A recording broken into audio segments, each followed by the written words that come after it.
අයිබෝන් ඔබ සියලු දෙනාටම අදත් සුපුරුදු පරිදි තුලාව දේශපාලන සංවාදයේ සමගිනී ඔබ එක්ක සිටින්නේ. ඔබ දන්නවා මේ දිනවල රටේ පවතින තත්ත්වය. අපි දිගින් දිගටම මේ තුලාව දේශපාලන සංවාදයේ තුලත් ප්‍රවෘත්ති විකාශන තුලත් රටේ සෑම තැනකම බැලුවත් ඇතිවලා තියෙන තත්ත්වය රටට වහන්න දෙයක් නැහැ. ඉතා හොඳින් දන්නවා. ආර්ථිකමය වශයෙන් රට කොතනද ඉන්නේ? ආර්ථිකයේ වශයෙන් අපේ රට අද දැවැන්ත අර්බුදයකට ලක් වෙලා ඉන්නවා. පසුගිය වසර දෙකක කාලයක් තුල අපි අත්විඳින්න සිද්ධ වුණේ කොරෝනා උවදුරත් එක්ක.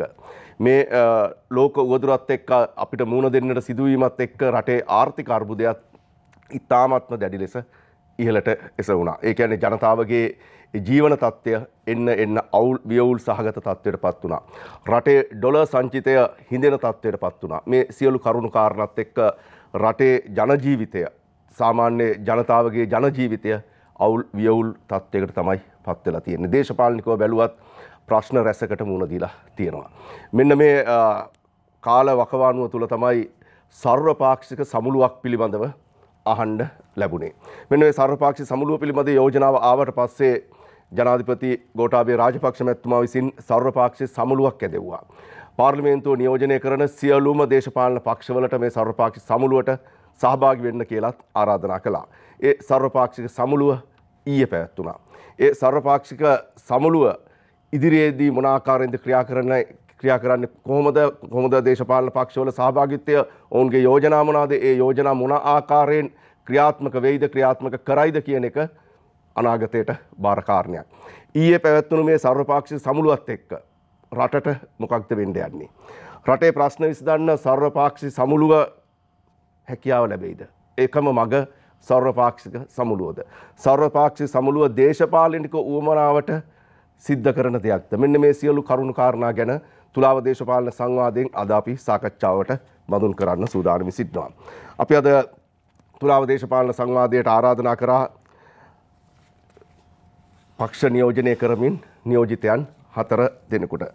ජනතා විමුක්ති පෙරමුණ නියෝජනය කරමින් හිටපු පාර්ලිමේන්තු මන්ත්‍රී අප සමග සම්බන්ධ වෙන වසන්ත සමරසිංහ හිටපු මන්ත්‍රීතුමා අයිවන්න ඔබතුමාට ඒකම සමගි ජනබලවේගය නියෝජනය කරමින් කුරුණෑගල දිස්ත්‍රික් පාර්ලිමේන්තු මන්ත්‍රී අශෝක් අබේසිංහ මන්ත්‍රීතුමා අයිවන් ඔබතුමාට ඒකම ශ්‍රී ලංකා පොදු ජන පෙරමුණ නියෝජනය කරමින් ශ්‍රී ලංකා මහජන පක්ෂයේ නායක අසංග නවරත්න මන්ත්‍රීතුමා සහභාගී වෙනවා අයිවන් ඔබතුමාට ඒකම ශ්‍රී ලංකා පොදු ජන පෙරමුණ නියෝජනය කරමින් කොළඹ දිස්ත්‍රික් පාර්ලිමේන්තු මන්ත්‍රී නීතිඥ මధుර විතානගේ මන්ත්‍රීතුමා සහභාගී වෙනවා අයිවන් මන්ත්‍රීතුමනි ඔබතුමාට අපි මේ සාකච්ඡා තුලාව දේශපාලන සංවාදය තුළදී පළවෙනි වටේ විනාඩි 5කුත් දෙවෙනි වටේ විනාඩි 8කුත් තුන්වෙනි වටේ යලි විනාඩි 5ක කාලයකුත් ලබා දෙනවා. දෙවෙනි වටේදී ඔබතුමාලාට පුළුවන් ප්‍රශ්න යොමු කරලා ඒ ප්‍රශ්න වලට පිළිතුරු සපයන්න කෙටියෙන් ප්‍රශ්න යොමු කිරීම සහ කෙටියෙන් පිළිතුරු සපයනවා නම් අපිට කාලය කළමනාකරණය කරගන්න පුළුවන්. රටේ ප්‍රශ්න විසඳන මග සර්වපාක්ෂික සමුළුවක්. අපි මේ තුලාව දේශපාලන සංවාදය තුලම ගෙවී ගිය කාල වකවානුව තුළදී අහපු ප්‍රශ්නයක් තමයි යම්කිසි විදිහකින් ආණ්ඩුව ආරාධනා කළොත් මේ රටේ ප්‍රශ්න වෙනුවෙන් එක මේසයකට ඇවිල්ලා ඒ සාකච්ඡාවලට විසඳුම් දෙන මග හොයන ඒ ක්‍රමවේදයන් වලට එකතු වෙන්න කැමතිද කියලා. සෑම පක්ෂයකින් වගේ අහන්න දකින්න ලැබුණේ ඔව් එහෙම දෙයක් කරනවා නම් අපි සූදානම් අපෙන් ප්‍රයෝජනයක් ගන්නවා නම් අපිට යම් ආරාධනාවක් කළොත් අපි සූදානම් අපේ කරුණු කාරණා කියන්න කියලා. එහෙම තියෙද්දි තමයි මේ සර්වපාක්ෂික සමුළුව කැඳෙව්වේ. අශෝක් අපේසිංහ මන්ත්‍රීතුමනි දැන් ඔබතුමාලා විපක්ෂය නියෝජනය කරන ප්‍රධානම පක්ෂය සමගි ජන බලවේගය හැටියට පාර්ලිමේන්තුවේ මන්ත්‍රීවරු 54 දෙනෙකු ඔබතුමාලා සතුටු වෙනවා. පක්ෂ කීපයකුත් එකතු වෙලා තියෙනවා ඔබතුමාලා සමග.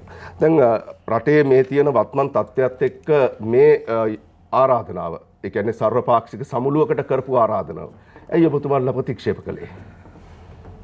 විශේෂයෙන්ම සූදානම් වෙන ආරාධනා කිරීම පිළිබඳව මේ සර්වපාක්ෂික සමුළුවක් ගැන කතා කළේ කොවිඩ් වසංගතය ආපු කාලේ ඉඳන් තමයි අපි රජයට කිව්වේ විපක්ෂයේ සියලු පක්ෂ සමග සාකච්ඡා කරන්න කියලා. එතකොට මේ ආර්ථික ප්‍රශ්න ටිකින් ටික එන කාලේ. ඊට පස්සේ අපි පසුගිය වසරෙත් කිව්වා. හැබැයි රජය කිසිම අවස්ථාවක උනන්දු වුණේ නැහැ. අපි කිව්වා පුන පුනා මුදල් ඇමතිවරයාට පාර්ලිමේන්තුවට ඇවිල්ලා පාර්ලිමේන්තුව තුළ මේ ගැන අපිට කතා කරන්න අවස්ථාවක් ලබා දෙන්න මුදල් ඇමතිතුමා මේ ගැන පැහැදිලි කරන්න කියලා. සම්පූර්ණ රටක මූල්‍ය පාලනය තියෙන පාර්ලිමේන්තුව තුළ. පාර්ලිමේන්තුවට තමයි නීති සම්පාදනය කරන්නේ, මුදල් නීති, මුදල් අනුමත කරන්නේ, ඒ ඔක්කොම කරන්නේ පාර්ලිමේන්තුව. ඒකට පාර්ලිමේන්තුව ඇතුලේ මේ ගැන කතා කරන්න කියලා කිව්වා. මුදල් ඇමතිතුමා මාස 3ක් පාර්ලිමේන්තුවට ඇවිල්ලා කතා කරලා නැහැ. ඇවිල්ලා යනවා. හැබැයි කතා කරලා නැහැ. අයවැයෙන් පස්සේ. ඉතින් ඊට පස්සේ අපි මේ පිළිබඳ කතා කරුවා. මේ කිසිම ආරාධනාවක් නැහැ.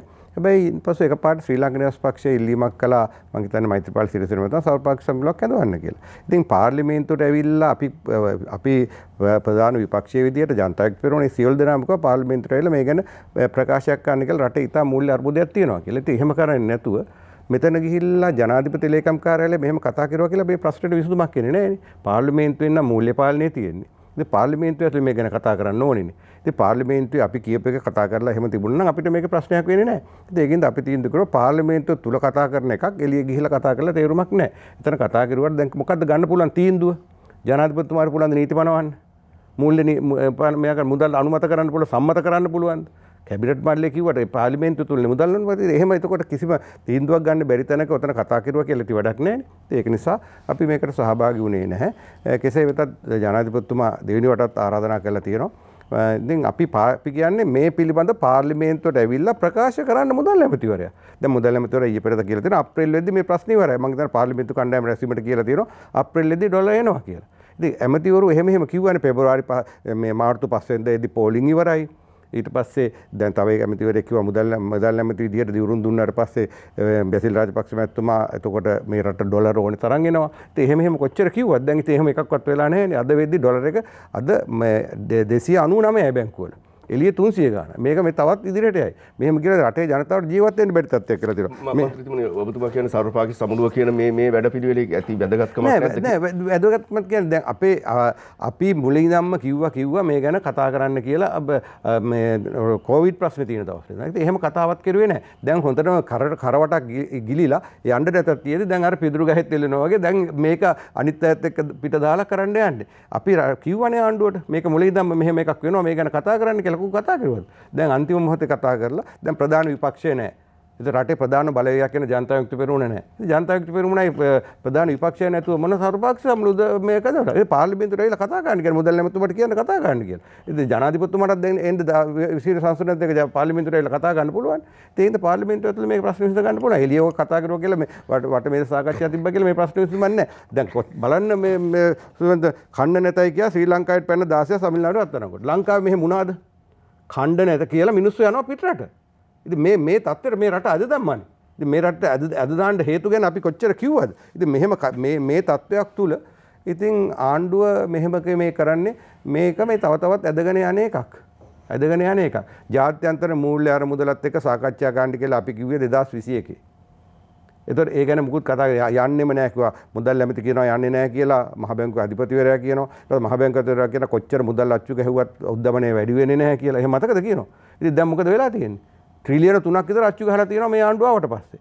දැන් ට්‍රිලියන 3ක් විතර අච්චු කරලා දැන් එදා සර්වපාක්ෂික සමුළුවේදී කියනවා මුදල් ඇමති අපි අවුරුද්දට සහන දෙනවා කියලා. සහන දෙන්න ඕනේ. දැන් සහන දෙන්නේ කොහොමද? මම අද පාර්ලිමේන්තුවේ ඉන්න ආණ්ඩු පක්ෂයේ ප්‍රධාන ආර්ථික විශේෂඥයෙක්ගෙන් මම ඇහුවා දැන් ඊයේ මුදල් ඇමතිතුමා කිව්වනේ ජනතාවට සහන දෙනවා කියලා අපිත් හරි කැමති සහන දෙන්න කොහොමද දෙන්නේ? ඒතරක අශෝක් මට තේරෙන්නේ නැහැ කොහොමද දෙයිද කියලා. මේ තත්ත්වෙ මත මට නම් තේරෙන්නේ නැහැ කොහොමද දෙයිද කියලා. ඉතින් එතුමා යම් දේවල් කිව්වා එතුමා ආණ්ඩුවට කිව්වා කියලා එකක්වත් ඒවා කෙරුවේ නැහැ කිව්වා. ඉතින් මෙන්න මේක තමයි සත්‍ය තත්ත්වය. ඉතින් ජනතාවට එක එක ඒවා ඇවිල්ලා කියනවා. ජනතාව බලාගෙන ඉන්න පෝලිං වල මට තේරෙනවා මේ සුධාර්මන් මේ පෝලිං මේකද මේ ගෑස් විශේෂයෙන්ම.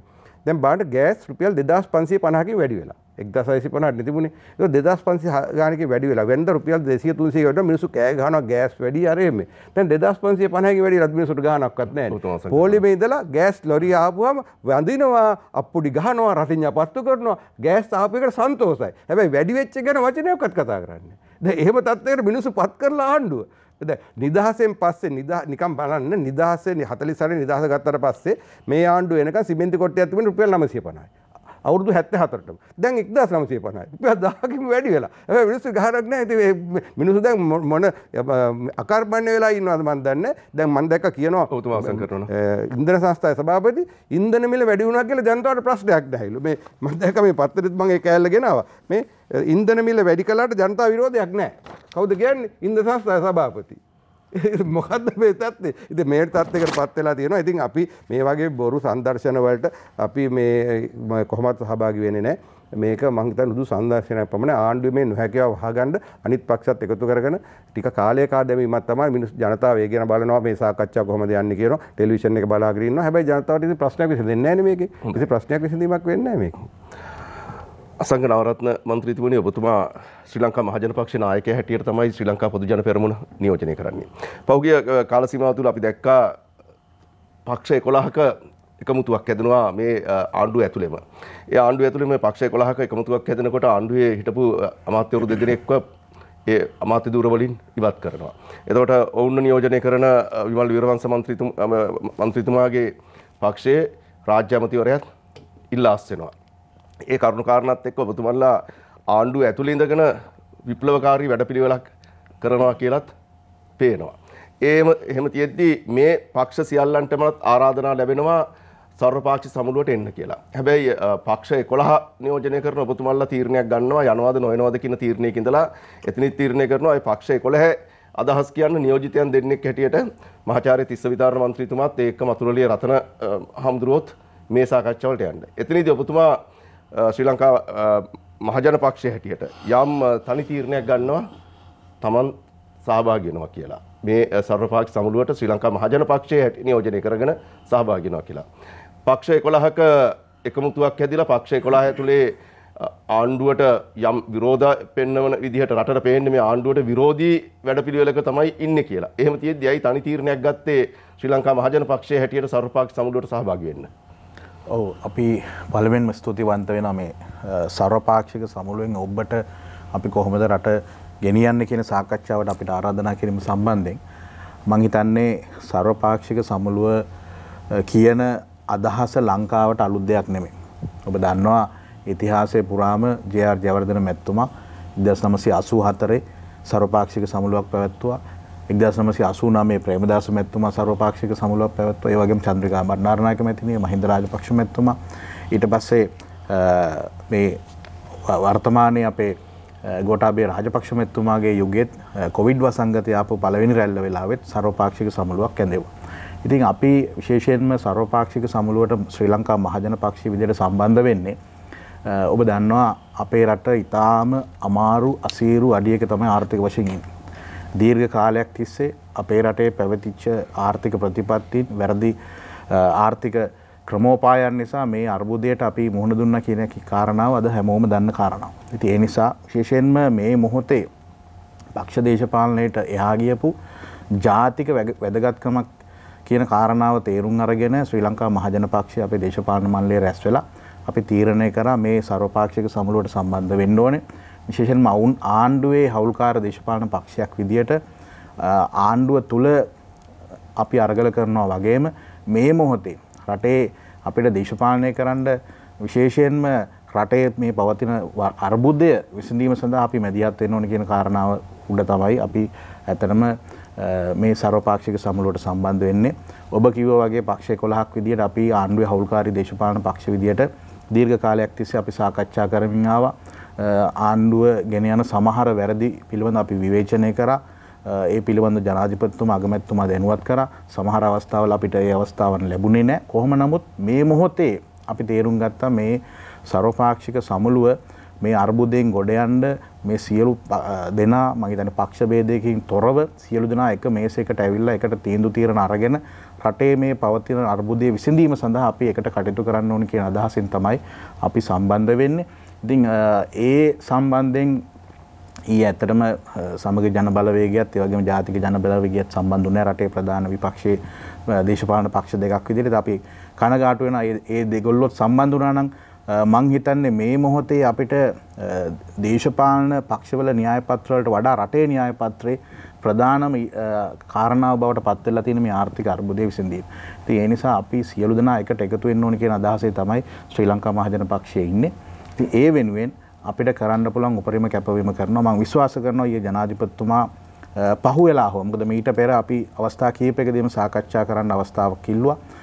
අපේ සන්දානයේ ඇතුලේ පක්ෂ විදියටත් ඉල්ලුවා. ඒ වගේම විපක්ෂ දේශපාලන පක්ෂත් යම් අවස්ථාවල යෝජනා කරා. කෙසේ නමුත් පහුවෙලා හෝ ශ්‍රී ලංකා නිදහස් පක්ෂයේ අදහස අනුව මේ සර්වපාක්ෂික සමුළුව කැඳවීම පිළිබඳ අපි ස්තුතිවන්ත වෙනවා. ඒ වගේම ඒ සාකච්ඡාව අපි ඊයේ දවසේ හැම පක්ෂ නායකයෙක්ම අදහස් දක්වපු ආකාරයට අපිට දැනුනේ මේ සාකච්ඡාව දිගටම කරගෙන යන්න ඕනේ. ඒ වගේම ඊයේ ජනාධිපතිතුමා ඒ ආරම්භයේදීම එතුමා සඳහන් කරපු කාරණාවක් මේකට සම්බන්ධ වෙන්න බැරි වෙච්ච දේශපාලන සියලු පක්ෂවලටත් එතුමා ආරාධනා කරා ඊළඟ වටේදී හරි සම්බන්ධ වෙන්න කියලා. ඒ සියලු දෙනාගේම අදහස් අරගෙන ඒ සියලු දෙනාගේම තියෙන විසඳුම් අරගෙන මේ වැඩපිළිවෙල ශක්තිමත්ව ගෙන යන්නට අවශ්‍යයි. මොකද රට අරාජික වුණොත් රටේ ආර්ථිකය කඩාන වැටුණොත් රට බංකොලොත් වුණොත් මේ අපි කිසි කෙනෙකුට දේශපාලනය කරන්න පුළුවන් වටපිටාවක් හැදෙන්නේ නැහැ. අපි ඒක තේරුම් ගන්න ඕනේ. මොකද මිනිස්සු විශාල පීඩනයක ඉන්නේ. ආර්ථික වශයෙන් විශාල පීඩනයක ඉන්නේ. ආණ්ඩු පක්ෂයේ පසුබිම മന്ത്രിවරු විදියට අපිට මේ පීඩනය හොඳින්ම දැනෙනවා. ඔතුවන විනාඩියක් කාලයක් තියෙනවා. ඉතින් ඒ පීඩනය තේරුම් අරගෙන තමයි අපිට මේ මොහොතේ හරි යම් දායකත්වයක් දෙන්න පුළුවන් නම් ඒ වෙනුවෙන් අපි කොන්දේසි විරහිතව මේ වෙලාවේ මේ වැඩපිළිවෙල ශක්තිමත් කරන්න අපි සහයෝගය දෙනවා කියන කාරණාවෙන් තමයි ශ්‍රී ලංකා මහජන පක්ෂ විදිහට අපි සම්බන්ධ වෙන්නේ. ඉතින් අපිට විවිධ අදහස් ඉදිරිපත් වුණා ඊයේ සාකච්ඡාවේ. විශේෂයෙන්ම හිටපු ග්‍රාමාධිපතිතුමා රනිල් වික්‍රමසිංහ මැතිතුමා, ඒ වගේම හිටපු ජනාධිපතිතුමා මෛත්‍රීපාල සිරිසේන මැතිතුමා, ඒ වගේම දෙමළ සන්දානයේ අපේ മന്ത്രിවරු කීප පොලක්ම සම්බන්ධ වුණා. ඒ වගේම මුස්ලිම් දෙමළ මම හිතන්නේ උතුරු නැගෙනහිර පළාතේ වැඩි සහභාගීත්වයක් ආවා මීට පෙර අපිට එහෙම නොතිබුණු තත්ත්වයක්. ඉතින් සියලු දෙනාගේම අදහස් අරගෙන විශේෂයෙන් අපි ඉල්ලීමක් කරා මේ සර්වපාක්ෂික යාන්ත්‍රණය අවුරුද්දක කාලයක්වත් අපිට එකට වැඩ කරන්න පුළුවන් විදිහට සකස් කරන්න කියලා. ජනාධිපතිතුමා වගකීමක් විදිහට බාරගත්තා. ජනාධිපති කාර්යාලයෙන් මේ සම්බන්ධයෙන් මෙහෙයවීම් කටයුතු කරනවා. ඉදිරියේදී මේක ක්‍රියාකාරී වැඩපිළිවෙලක් ඔස්සේ මෙහෙවන්න බලාපොරොත්තු වෙන කියන කාරණාව එතුමා සඳහන් කරා. ඉතින් ඒ නිසා විශේෂයෙන්ම අපි ඉල්ලා හිටිනවා මේ වැඩපිළිවෙලට අපි එකතු වුණේ සත්භාවයෙන්. ඒ ඕමනාව අපිට තියෙනවා. විශේෂයෙන්ම සන්දානයේ අපි හවුල්කාර දේශපාලන පක්ෂයක් විදියටත් ඒ වගේම ශ්‍රී ලංකා මහජන පක්ෂයේ ඉතිහාසයේ මේ සර්වපාක්ෂික සමුළු අවස්ථා කීපයක්ම නියෝජනය කරපු දේශපාලන පක්ෂයක් විදියට රටේ පවතින අර්බුදයට විසඳුම් ලබා දීම සඳහා අපි මේ මැදිහත් වීම කරේ. වසන්ත සමරසිංහ හිටපු මන්ත්‍රීතුමනි දැන් ජනතා විමුක්ති පෙරමුණ හැටියට එහෙම නැත්නම් ඔබතුමාලා දැන් ජාතික ජනබලවේගය හැටියට පාර්ලිමේන්තුව නියෝජනය කරන ජාතික ජනබලවේගය හැටියට දැන් මේ සංවාද මණ්ඩපවලදී අපි දැක්ක දෙයක් තමයි ඔබතුමාලා දිගින් දිගටම කිව්වා සර්වපාක්ෂික සමුළුවක් ඇඳෙව්වොත් එහෙම නැත්නම් මේ පක්ෂවල අදහස් ගන්න යම් වැඩපිළිවෙල යෙදෙව්වොත් ඔබතුමාලාත් ඊට සහභාගී වෙන්න සූදානම් කියලා. හැබැයි ආරාධනාව ආවා ඔබතුමාලා එකට සහභාගී වුණේ නැහැ. හැබැයි ඊයේ දවසේ ඔබතුමාලාගේ රැලියකුත් පවත්වනවා ඔබතුමාලාගේ ජනබලය පෙන්වන්න. රටේ මේ තියෙන ප්‍රශ්නය විසඳන්න වසන්ත සමරසිංහ මන්ත්‍රීතුමනි එකතු වෙලා. ඒ කියන්නේ ඔබතුමාලාගේ අදහස් ඇති. ඔබතුමාලාට යම් වැඩපිළිවෙලක් තියෙනවා. ආර්ථික වැඩපිළිවෙලක් තියෙනවා නම් මේ කොහොමද මේ ගොඩ එන්නේ කියන වැඩපිළිවෙලක් තියෙනවා නම් ඇයි සාකච්ඡා කරලා මේ මේසෙකට ඇවිල්ලා මේ රටේ ප්‍රශ්න විසඳන්න සර්වපාක්ෂික සමුළුවට ගියේ නැත්තේ? සුධර්මන සර්වපාක්ෂික සමුළුව සහ ආණ්ඩුවේ උපාය මාර්ගය පිළිබඳව තමයි ඔබ මේ ප්‍රශ්න කරන්නේ.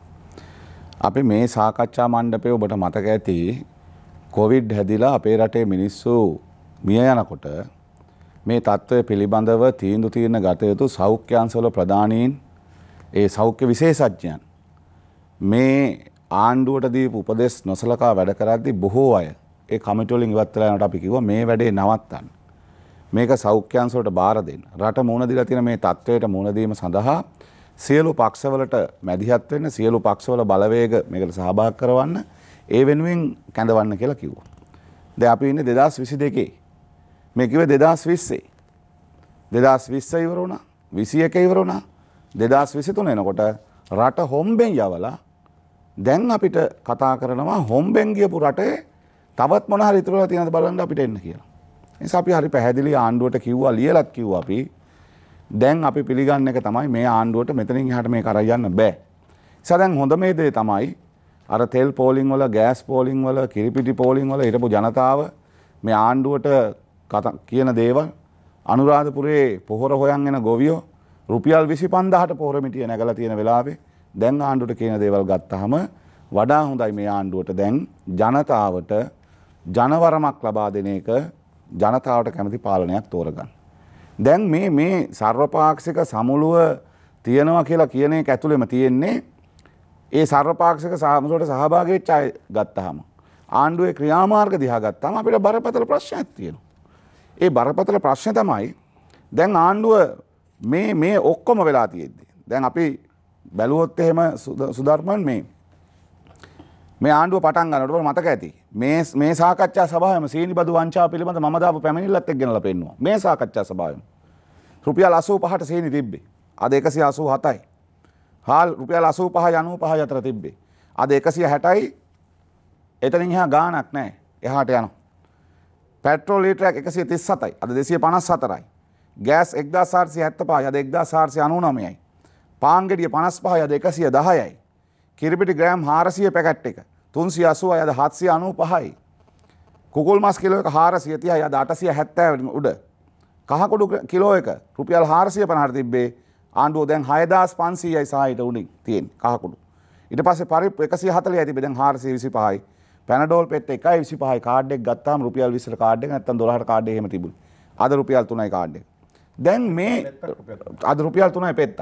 ඒක දැන් මෙතෙන්ට ගෙනල්ලා අපේ රට එක පැත්තකින් තෙල් පෝලිං හදන උදේට ආපහු උදේට ගෑස් පෝලිං හදනවා. මහත්තයා බයිසිකලේ වැඩට යන්න පෙට්‍රල් පෝලිමේ නෝනා උයන්න ගෑස් එක ගන්න ගෑස් පෝලිමේ. එක පෝලිමක් යනවා වවුචරේ ගන්න ටෝකන් එක ගන්නවා. අය පහුවදා ඇවිල්ලා පෝලිමේ ඉන්න ඕනේ ගෑස් සිලින්ඩර් අරගෙන. ඉතින් මේ ඔක්කොම කරන්න අපේ රටේ ආණ්ඩුව එනකොට කිව්වේ මොළ 7ක මුදල් ඇමති කෙනෙක් එනවා කියලා තමයි ආණ්ඩුකම ව්‍යවස්ථාව ගෙනල්ලා 20 වෙනි සංශෝධනය හදලා ඇවිල්ලා රටට කිව්වා මේ ආවට පස්සේ වැඩේ හරියයි කියලා. හැබැයි අපි එනකොට කිව්වා මේ එන්නේ භාණ්ඩාගාරය සුද්ධ කරලා රටේ තියෙන ඉතුරු සම්පත් ටිකක් දීලා යන්න. දැන් ඒක අපි දකින්න වෙන හැටි. මම ඔබට කියන්නම් ඉදිරියේදී මේ වෙන දේවල්. නිසා අද මේ අර්බුදයේ සම්පූර්ණ නිර්මාණය කරේ ආණ්ඩුව. ඒතර ආණ්ඩුව අර්බුදයේ නිර්මාණය කරද්දී ආණ්ඩුවේම හිටපු ඒ අර හවුල්කාර පක්ෂවල එළියට බහලා යනවා. ඒ අය යන්නේ අඩුම ගානේ ආණ්ඩුව හදපු අපි කියන දේවත් අහන්නේ. කොවිඩ් වලට ඒ වෙලාවේ උපදෙස් දීපු වෛද්‍යවරු අයින් උනේ අය. ඔතුමා විනාඩි දොස්තරලා කියන දේ අහන්නේ. කෘෂිකර්ම ශාස්ත්‍රේ අර අපේ රටේ තිබුණේ මේ වීරපුරන් අප්පුලා ගැන කතා කරගෙන හිටියා අපේ රටේ මිනිස්සු. වීරපුරන් අප්පුලා කතා කර හිටියා වර්තමාන කුඹුරුපුරන් අප්පු අපේ රටේ කුඹුරු පාලු කරද්දි පොහොර ටික නැතුව ගොවියව අනාථ කරලා අසරණ කරලා දාද්දි කෘෂිකර්ම ශාස්ත්‍රයේ විශේෂඥයෝ කිව්වා ඔය වැඩේ කරන්න එපා මේක පියවරෙන් පියවර කරගෙන නැත්නම් අපිට ආහාර හිගයකට මුහුණ දෙන්න වෙනවා කියලා. හැබැයි එහෙම මේ රටේ ඒ ශාස්ත්‍රවල ප්‍රවීණයෝ විශේෂඥයෝ ඒ පිළිබඳ දන්න මිනිස්සු කියද්දි මෙතුමල්ලාගේ ආණ්ඩුවේ හවුල්කාර පක්ෂයකලා ඉන්න තිස්ස විතාර මහාචාර්යවරයා මේ වෛරොලොජිස්ට් ලෝකේ ඉන්න ජ්‍යෙෂ්ඨම වෛරොලොජිස්ට් කෙනෙක්. ඔක්ස්ෆර්ඩ් විශ්වවිද්‍යාලයේ ශිෂ්‍යයෝ තවත් එතුමාගේ උපදෙස් ගන්න. හැබැයි ඒ අය නොසලකා වැඩ කරේ. ඉතින් ඒ වැඩ කළා ඇවිල්ලා ආණ්ඩුව හොම්බෙම්ම යවලා අද තෙල් ටිකක් ගේන්න පෞද්ගලික අංශේ සමාගම් වලින් තමයි ඩොලර් ටික දෙන්නේ. අද ගෑස් ටික ගේන්න පෞද්ගලික අංශේ සමාගම් වලින් තමයි ඩොලර් ටික දෙන්නේ. අවසානයේ බැංකුවල තිබිච්ච ඩොලර් ටිකත් අරගෙන ඩොලරේ ගස් බැඳලා රටට අපරාධයක් කරලා අද බැරි ආණ්ඩුව රට අමාරුවේ දාලා කියනවා එන්න බේරගන්න කියලා. මේ වැටෙන්න කලින් මේ රට මේ මුණ දෙන අපි මුණ දෙපු අර්බුදේ එහෙම නැත්නම් මේ කොවිඩ් අර්බුදේ ඇස්සේ අපි කොහොමද මුණ දෙන්න ඕනේ? ඒ හරහා වැඩ පිළිලක් හදන්න කියලා මොකක්වත් කරන්නේ නැතුව ඉඳලා ආණ්ඩුව කිලෝමීටර් 20ක පාරක් හදන්න බිලියන 160ක් හොරා කන්න ලන්සු දාලා ඒවට වැඩ කරමින් කියන වෙලාව ඒවා සියල්ල වහගන්න සර්වපාක්ෂික සමුළු හදනවා නම් අපි ඊටාම් පැහැදිලිව කියන ආණ්ඩුවට දැන් බෑ වහාම යන්න කියන එක විතරයි කියන්න තියෙන. ජනතාව තෝරගනි ජනතාවට පුළුවන් ආණ්ඩුවක්. එහෙම නැති වුණොත් මේ රට මේ අප්‍රේල් මාසේ බක්මහා මිනිස්සුන්ට අවුරුදුනේ මේ කන්න වෙන්නේ. මේ ආණ්ඩුව ජනතාවට මලබත කන්න ලෑස්ති කරලා තියෙන්නේ. ඒ නිසා තමයි අපි මේක වර්ජනය කරන්න විතරක් නෙමෙයි අපි රටේ ජනතාවට කියනවා මේගොල්ලොත් එක්කයි කතා කරන්න දෙයක් නැහැ. කතා කරන්න එකතු වෙච්ච අය ගැන මම ඉස්සරහට කියන්න සුදානම්. නීතිඥ මధుර ඉතානගේ මන්ත්‍රීතුමනි දැන් ආණ්ඩුව හැටියට දැන් ඔබතුමන්ලා මේ කියන විදිහට ඔබතුමන්ලගේ දීර්ඝ කාලයක් ඉල්ලලා තියෙනවා සර්වපාක්ෂික සමුළුවක් පිළිබඳව. එහෙම නැත්නම් විපක්ෂයේ අදහසුත් අරගෙන මේ අර්බුද වලින් ගොඩ එන්න මේ කොරෝනා උවදුරත් එක්කම. නමුත් ඇහුම්කන් දීමක් සිද්ධ කරේ නැහැ කියන එක තමයි මේ විපක්ෂයේ නගන චෝදනා වලින් පෙන්눔 කරන්නේ. දැන් එක පැත්තකින් පසුගිය දින කීපෙදී අපි දැක්කා පසුගිය 23 වෙනිදා සමගි ජන බලවේගය මහ ජනතාව කැඳවනවා කොළඹට. ඒකම ඊයේ ජනතා විමුක්ති පෙරමුණ ඒ තමන්ගේ ශක්තිය පෙන්වන්න නුගේගොඩට කැඳවනවා ඒ ජනතාව තමන්ගේ ජනතාව. එහෙම කැඳවලා තියෙද්දි රට ඇතුලේ ගෑස් පෝලිම් එහෙම නැත්නම් පෙට්‍රෝල් ෂෙඩ් ළඟ තෙල් ගන්න පෝලිම් මේ සියල්ල තියෙද්දි ලොකු ආර්ථික අර්බුදයකින් නැද්දි මුතුමන්ලා සර්වපාක්ෂික සමුළුව කැඳවනවා. එක පැත්තකින් මේ කියන විදිහට කල් ගන්නවා. මේ දේශපාලන කල්මැරීමක් කරන්න මේ සිද්ධ කරන්නේ. එහෙම නැත්නම් ආණ්ඩුවේ ජනප්‍රියත්වය හීන වෙලා තියෙන වෙලාවක ජනප්‍රියත්වය යලි හදා ගන්න කරන වැඩක්. තමුන්නාන්සලත් එක්ක ඉන්න පක්ෂ 11ක නියෝජිතයෝ ආණ්ඩුවෙන් එළියට බහින වෙලාවක මේ සියල්ල ගොනු කරගන්න සර්වපාක්ෂික සමුළුවක් ඇඳවලා තිනේ නැගින චෝදනා. මන්ත්‍රීතුමනි ඇත්තටම ඇයි මේ හදිස්සියේ මෙච්චර කල් ඉල්ලලා දීපු නැති සර්වපාක්ෂික සමුළුවක් මේ හදිස්සියෙම තියන්න ඔබතුමාලා තීරණය කරේ?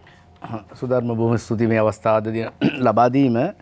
ඇත්තටම මේ සර්වපාක්ෂික සමුළුව හදිස්සියේ දීපු එකක් නෙමෙයි. මොකද පසුගිය කාලේ පුරාවටම දිගින් දිගටම ඉල්ලුවාට පස්සේ ඒ සාකච්ඡාවල ප්‍රතිඵලයක් විදිහට තමයි රජය ආරාධනාවක් කරේ. එතකොට අපි හිතමු සුධර්මන් මේ හරි ආණ්ඩුව කල්මරලා නිකන් අන්තිම වෙලාවේ දුන්නා කියලා. දැන් අර සුධර්ම ඉස්කෝලවලත් තියෙනවා අර වැඩ බැරි ඔය රණ්ඩු අල්ලන කට්ටි පනින සෙට් එකක් ඉන්නවනේ. සමහරවිට ඉස්කෝලේ හෝම්වර්ක් දුන්නාම ඒ හෝම්වර්ක් දීපු දවසට බඩේ අමාරුව හැදෙනවා. නිකන් ඔළුව රිදෙනවා. මොනවා හරි කළා ඉස්කෝලේ කට් කරලා දානවා. ඒ වගේ දැන් මේක මේ සර්වපාක්ෂික සමුළුව මේ සෙල්ලම් සමුළුවක් නෙමෙයිනේ. රටේ මහජනතාව එක්ක තියෙන කතාව මොකද? මොකද පක්ෂය කියන්නේ දේශපාලන ව්‍යාපාරය කියන්නේ මහජනතාවනේ. ඒ කියන්නේ යම් කිසි ව්‍යාපාර නායකත්වය දුන්නට රටේ මහජනතාවනේ මේ හැම ව්‍යාපාරිකම තේරුම් මේ නියෝජනය වෙන්නේ. ඒතොර ඒ Taman නියෝජනය කරන පක්ෂයේ නායකයා හෝ අදාළ නියෝජිතයා ගිහිල්ලා මේ වගේ අර්බුදයකදී තමන්ගේ අදහස් ටික ප්‍රකාශ කරනවා කියන එක මහා ලොකු කාරණාවක් නෙවෙයි. ඒක අපි හිතමු මේ අන්තිම මොහොත කිව්වා කියලා. නමුත් මේ වගේ ලංකාවේ විතර නෙවෙයි අද ලෝකේම තියෙන මේ අභියෝගات එක්ක අපිට යම්කිසි සදාචාරාත්මක පැත්තකුත් තියෙනවා. අපි ආරාධනා කරා හරි අන්තිම මොහොතේ ආරාධනා කරා නම් ආරාධනාවට පිළිගත් පිරිසක් හිටියේ. ඒ කියන්නේ අපේ ගෞරවය හිමි වෙන පිරිසට. ඒ වගේම දැන් එතන ගිහිල්ලා කතා කරන්නේ මොකද්ද? තමන්ගේ අදහස් කියන්න බෑ. දැන් ඔබ දැක්ක පහුගිය කාලේ පුරාවට මේ ඔබගේ නාලිකාවල වීඩියෝ පට බැලුවොත් එහෙම මොන ඔය විපක්ෂයේ මොන ව්‍යාපාරයේද මේ වර්තමාන අර්බුදයේදී අපි මේ රටේ ඩොලර් ප්‍රශ්නයට මෙන්න මේ විසඳුම තියෙන්නේ. එහෙමද කෙටි කාලින මෙන්න මේ ප්‍රශ්නේ මේ දේ තමයි විසඳුම. මධ්‍ය කාලින මෙන්න මේ දේ තමයි විසඳුම. ඒක දීර්ඝ කාලින අර අවුරුදු 74ක සාපේ කියන්න ඕනේ නැහනේ. ජැක් ගගා හැමතැනම මුක්කු ගගා ගිහිල්ලා අවුරුදු 74ක සාපයක් කියන්න ඕනේ නැහැ. මෙන්න මේක තමයි අද මාර්තු 24 වෙනිදා සිට ඉදිරියේදී අපේ මේ රට වෙනුවෙන් තියෙන දැක්ම මෙන්න මේක. ඒතකොට එහෙම කියලා ආණ්ඩුවත් යම්කිසි විදිහට සාධනීය හොඳ උත්තරයක් දෙනවා නම් ඒක පිළිගත්තා නම් ඊළඟ දේශපාලන මේ මැතිවරණයේදී ජනතාවත් කියනවනේ ආව් ඇත්තටම මේ අර්බුදයේ වෙලාවේ ආණ්ඩුවට හොඳම අදහස දුන්න දේශපාලන ව්‍යාපාරය ඇත්තටම ඔවුන්ට ලොකු විශ්වාසයක් අපි අතර තියෙනවා. දැන් බලන්න මේ සුධර්මන් කටට එන දැන් මම අභියෝගයක් කරන්න මේක. දැන් තෙල් දෙන රටවල් 3ක් තියෙනවා කියලා විපක්ෂ නායකතුමා කිව්වා. එතකොට විපක්ෂ නායකතුමා ඒ තෙල් දෙන රටක එක රටක තෙල් රටවල් 3 ඕනේ එක රටකින් තෙල් නැවක් ගෙන්නලා දුන්නා නම් එක නෙවෙයි. නැත්නම් නැව් භාගයක් නැවකින් භාගයක් ගෙනලා දුන්නා නම් අන්න මිනිස්සු කියනවා රයිට්. ඇත්තටම විපක්ෂ නායකතුමා අඩුම ගන්න තෙල් බවුසරයක් ගෙනලා දෙන්න කියන්නේ. නැවක් ඕනේ නැහැ. තෙල් බවුසරයක් ගෙනලා දුන්න මෙන්න මම ගෙනාව ආරේම ආවල් කටාර වලින් බවුසරයයි. එහෙම නැත්නම් අබුඩාබි වලින් මේ භූමි තෙල් කරත්තයක්.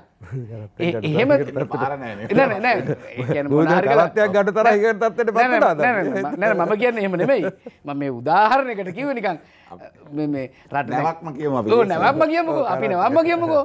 ඉතින් එහෙම වුණොත් ඊළඟ ඡන්දෙදී ආයි මොනවාද අපේ පක්ෂ අපේ මේ තුනෙන් දෙකම යයි පැත්තට.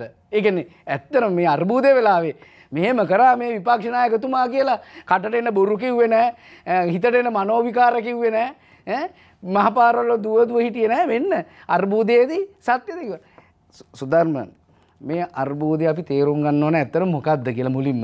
මේක තේරුම් ගන්නේ නැතුව ඔහේ මනෝවිකාරෙන් එක ඒව කියලා වැඩන්නේ මේ කෙරුවාවේ මේ කෙරුවායි මම නිකන් කියන්න පොඩි කාරණාවක් තමයි බැඳුම් කරගන්නක ස්වර්රීත්ව බැඳුම් කර. ඒතර මේ 2009 තමයි පටන් ගත්තේ. ඒතර 2009 ඉඳන් 2014 වෙනකන් බැඳුම් කර ඒ කියන්නේ USD 5000 ඒ කියන්නේ මිලියන 5000ක් කරන් තියෙනවා. එතකොට මේ මිලියන 5000ට කරපු වැඩත් මොනවා හරි තියෙනවනේ. මොනවා හරි තියෙනවනේ. ඈ වරායක් හදලා තියෙනවා. ඒක වික්කා ඒක කමන්නේ. ඊළඟ පාරවල් ටිකක් හැදුවා. අර මේ මොකද්ද මේ මස් මේ මොනවාද අර කිව්වේ මේ සත්තු මැරෙනවා. ඉතින් ලොකු ප්‍රශ්න තියෙනවා කියලා. එහෙම කොහොම හරි කමන්නේ ඇම්බුල් තියල් ගේන්නා කියලා පාරවල් හැදුවා. දැන් 2015 ඉඳන් 2019 වෙනකන් බැඳුම් කර 12000 මිලියන 12050ක් කරන් තියෙනවා. ඒතර මේ 50න් අඩුම ගානේ දැන් අපි අර්බුදයක් ආවා. අපි අඩුපාඩු තියෙනවා වැරදි තියෙනවා යම් ප්‍රශ්න තියෙනවා. අර්බුදයක් වෙලාවේදී යම් විදිහකට හරි ශක්තියක් වෙන්න අපිට ආර්ථික වර්ධනයක් තිබුණා නම් මොකද ලෝකේ හැම රටක්ම සුධර්මන් පටන් ගත්තේ මේ වගේ බිඳුවේ මස්ත බාල්දු වෙච්ච රටක ඉන්නේ කොවිඩ් එකට. දැන් මම මේක ඊළඟ වටේදී කියන්නම්. ඒකෝර දැන් අපි මේකේදී මේ කෙටි කාලීන මේ ඩොලර් ප්‍රශ්නෙට විසඳුම මධ්‍ය කාලීන ඩොලර් ප්‍රශ්නෙට විසඳුම කියන එකේදී අතන මම අද සතුටු වෙනවා. මොකද විශේෂයෙන් මට මේක දෙන ඊළඟ වෙලාවේ මට අඩු කරත් කමක් නැහැ. අද ඔබගේ නාලිකාවත් ආවා. අපිට පුළුවන් වුණා ලක්ෂලට සලුසලට ඒගොල්ලෝ පිටරටවල විවෘත කරා දැන් මේ ප්‍රදර්ශනාගාර අපිට බැරි වුණා පහුගිය කාලේ ඒවට අවශ්‍ය ඒ යම් නිර්මාණ ඒ වගේම ඔය හෑන්ඩ්ලූම් ඒ වගේම විසිතුරු බහඬ නිර්මාණය කරන මොකද දාසිරි ඇමතුමා මට කිව්වා විසිතුරු අලියට ලස්සන ලී වලින් කපන අලි 5000ක් උමනාවල තුන අපිට දෙන්න සප්ලයි කරන්නේ නැහැ කියලා. මම අද කෝට්ටේ නගරයේ ඔබේසේකරපුර කියන්නේ අපේ ලොකු ප්‍රශ්නයක් තියෙන මොකද විශාල ජනතාවක් ඉන්නවා. ඒ ළමයි 40ක් තෝරගෙන පළවෙනි 20 දෙනාව අපි පුහුණු කළා බතික් මාස 3ක අද පළවෙනි ඒ කණ්ඩායම අපිට අවශ්‍ය ඒගොල්ලන්ට අවශ්‍ය මේ මහන්න මැෂින් ටික දුන්නා අවශ්‍ය උපකරණ ලබා දුන්නා. ලබන සතියේ සිට ඒගොල්ලෝ සම්පූර්ණයෙන්ම අර ලක්ෂලට සලුසලට සැපයුම් කරුවෝ විදිහට විවසායක විදිහට අපි හදනවා. ඇත්තට මෙන්න මේ මම මේ අපි ඉස්සරහට මම කතා කරන්න අපි ජීවනෝපාය කොහොමද මේ හදන්න කියලා මේ අර්බුදයෙන් ජය ගන්න අපිට විවේචන දින අඩුපාඩු තියෙනවා. නමුත් අපි බිඳුවෙන් හරි සුළුවෙන් හරි මොකද්ද කරන්න ඕන කියන දේ තමයි කරන්න ඕන. මේ නැතුව අපි කතා කරලා වැඩක් නැහැ. රටේ ප්‍රශ්න විසඳන මග සර්වපාක්ෂික සමුළුවද. මෙන්න මේ පිළිබඳව තමයි අද තුලාව දේශපාලන සංවාදයෙන් අපි සාකච්ඡා කරමින් සිටින්නේ. ප්‍රධාන පාලක මැදිරියත් සමග සම්බන්ධ වී නැවතත් තුලාව දේශපාලන සංවාදයේ සමගින් අපි එකතු වෙනවා. ඔබ නැවතත් තුලාව දේශපාලන සංවාදයේ සමගින් රටේ ප්‍රශ්න විසඳන මග සර්වපාක්ෂික සමුළුද. මේ තමයි අද තුලාව දේශපාලන සංවාදයෙන් අපි සාකච්ඡා කරමින් සිටින්නේ. අශෝක් අබේසිංහ මන්ත්‍රීතුමනි, දැන් ඔබතුමන්ලා කියනවා මේක වැඩක් නැති දෙයක් මේ සර්වපාක්ෂික සමුළුව මේකට ගිහිල්ලා මේ ප්‍රශ්නේ විසඳන්න බෑ. මේක පාර්ලිමේන්තුවෙන් විසඳ ගන්න ඕනේ ප්‍රශ්නයක්, පාර්ලිමේන්තුවට ඇවිල්ලා විසඳ ගන්න ඕනේ ප්‍රශ්නයක් කියලා. හැබැයි අසංක නවරත්න මන්ත්‍රීතුමා පැහැදිලි කරා වගේම අපේ රටේ මෙවැනි වූ සර්වපාක්ෂික සමුළු රාශියක් පවත්වලා තියෙනවා. ජේ.ආර්. ජයවර්ධන මහත්මයා තමයි ජනාධිපතිවරයා හැටියට හිටපු ජනාධිපතිවරයා හැටියට සර්වපාක්ෂික සමුළුවක් ඇඳුවේ. මම හිතන්නේ සෑම පක්ෂයන් පහේ මේ ඒ සර්වපාක්ෂික සමුළු වලට සහභාගී වෙලා තියෙනවා. ඔබතුමාලා ප්‍රධාන විපක්ෂය හැටියට දැන් පාර්ලිමේන්තුවේ කතා කරන්න ඕනේ දේවල් පාර්ලිමේන්තුවේ එළියට ඇවිල්ලා ඒ පාර්ලිමේන්තුවම නියෝජනය කරන දේශපාලන පක්ෂ නායකයන් හැටියට ඒ පක්ෂ නියෝජිතයන් හැටියට රටේ ජනාධිපති රටේ අගමැති සහ ආර්ථිකයට සම්බන්ධ ඒ උදවියත් එක්කත් ඉඳගෙන කතා කරලා විසඳුම මේකයි කියලා යෝජනාවලියක් දෙන්න බැරියයි. ඇයි ඔබතුමාලාගේ තියෙන යෝජනාවලිය ඔබතුමාලා හංගගෙන ඉන්නේ නැතුව මේ දීලා බලන්න ආණ්ඩුවට. ආණ්ඩුව කියනවා නම් හොඳයි ඔබතුමාලාගේ යෝජනා අපිට දෙන්න, යෝජනා අපි ක්‍රියාත්මක කරනවද නැද්ද කියන එක වෙනම කාරණයක්. ඒ තිනදී ඔබතුමාලාට පුළුවන් ඒ සම්බන්ධයෙන් කටයුතු කරන්න. ඇයි යෝජනාවලියක් ඉදිරිපත් කරන්නේ නැත්තේ? මේ ආණ්ඩුව බලයටපත් උනේ රටේ ජනතාවට සෞභාග්‍ය දැක්ම ඉදිරිපත් කළා. සෞභාග්‍ය දැක්මක් ඉදිරිපත් කළා. ආණ්ඩුවක් බලයට ආවම ආණ්ඩුවට අවුරුදු 5ක කාලයක් තියෙනවා රටේ ජනතාවට ඒ වැඩේ කරන්න. ඉතින් දැන් ඒක හරියට කරගන්න බැරි වුණාට අනේ අපිට කරන්න බෑ. ඔයගොල්ලෝ ඇවිල්ලා අපිට උදව් කරන්න, ඕගොල්ලන්ගේ වැඩ පිළිවෙල කියන්න කියලා කියන්නේ නෙමෙයි. ආණ්ඩුවපත් කරගත්තේ. ආණ්ඩුවපත් කරලා තියෙනවා අවුරුදු 5කට. අපි විපක්ෂයට ඇවිල්ලා තියෙනවා අවුරුදු 5කට. ඉතින් ඒක නිසා දැන් ආණ්ඩුව මේ වැඩේ කරන්න ඕනේ. දැන් අපි විපක්ෂයක් විදිහට අපිට දෙන්න පුළුවන් සහයෝගයට තමයි අපි මම මුලින් කිව්වේ අපි කොවිඩ් ප්‍රශ්නේ ආපු වෙලාවේ කිව්වා මේකට අපිට අපේ සහයෝගය ගන්න උවමනාවක් උන්නේ නැහැ.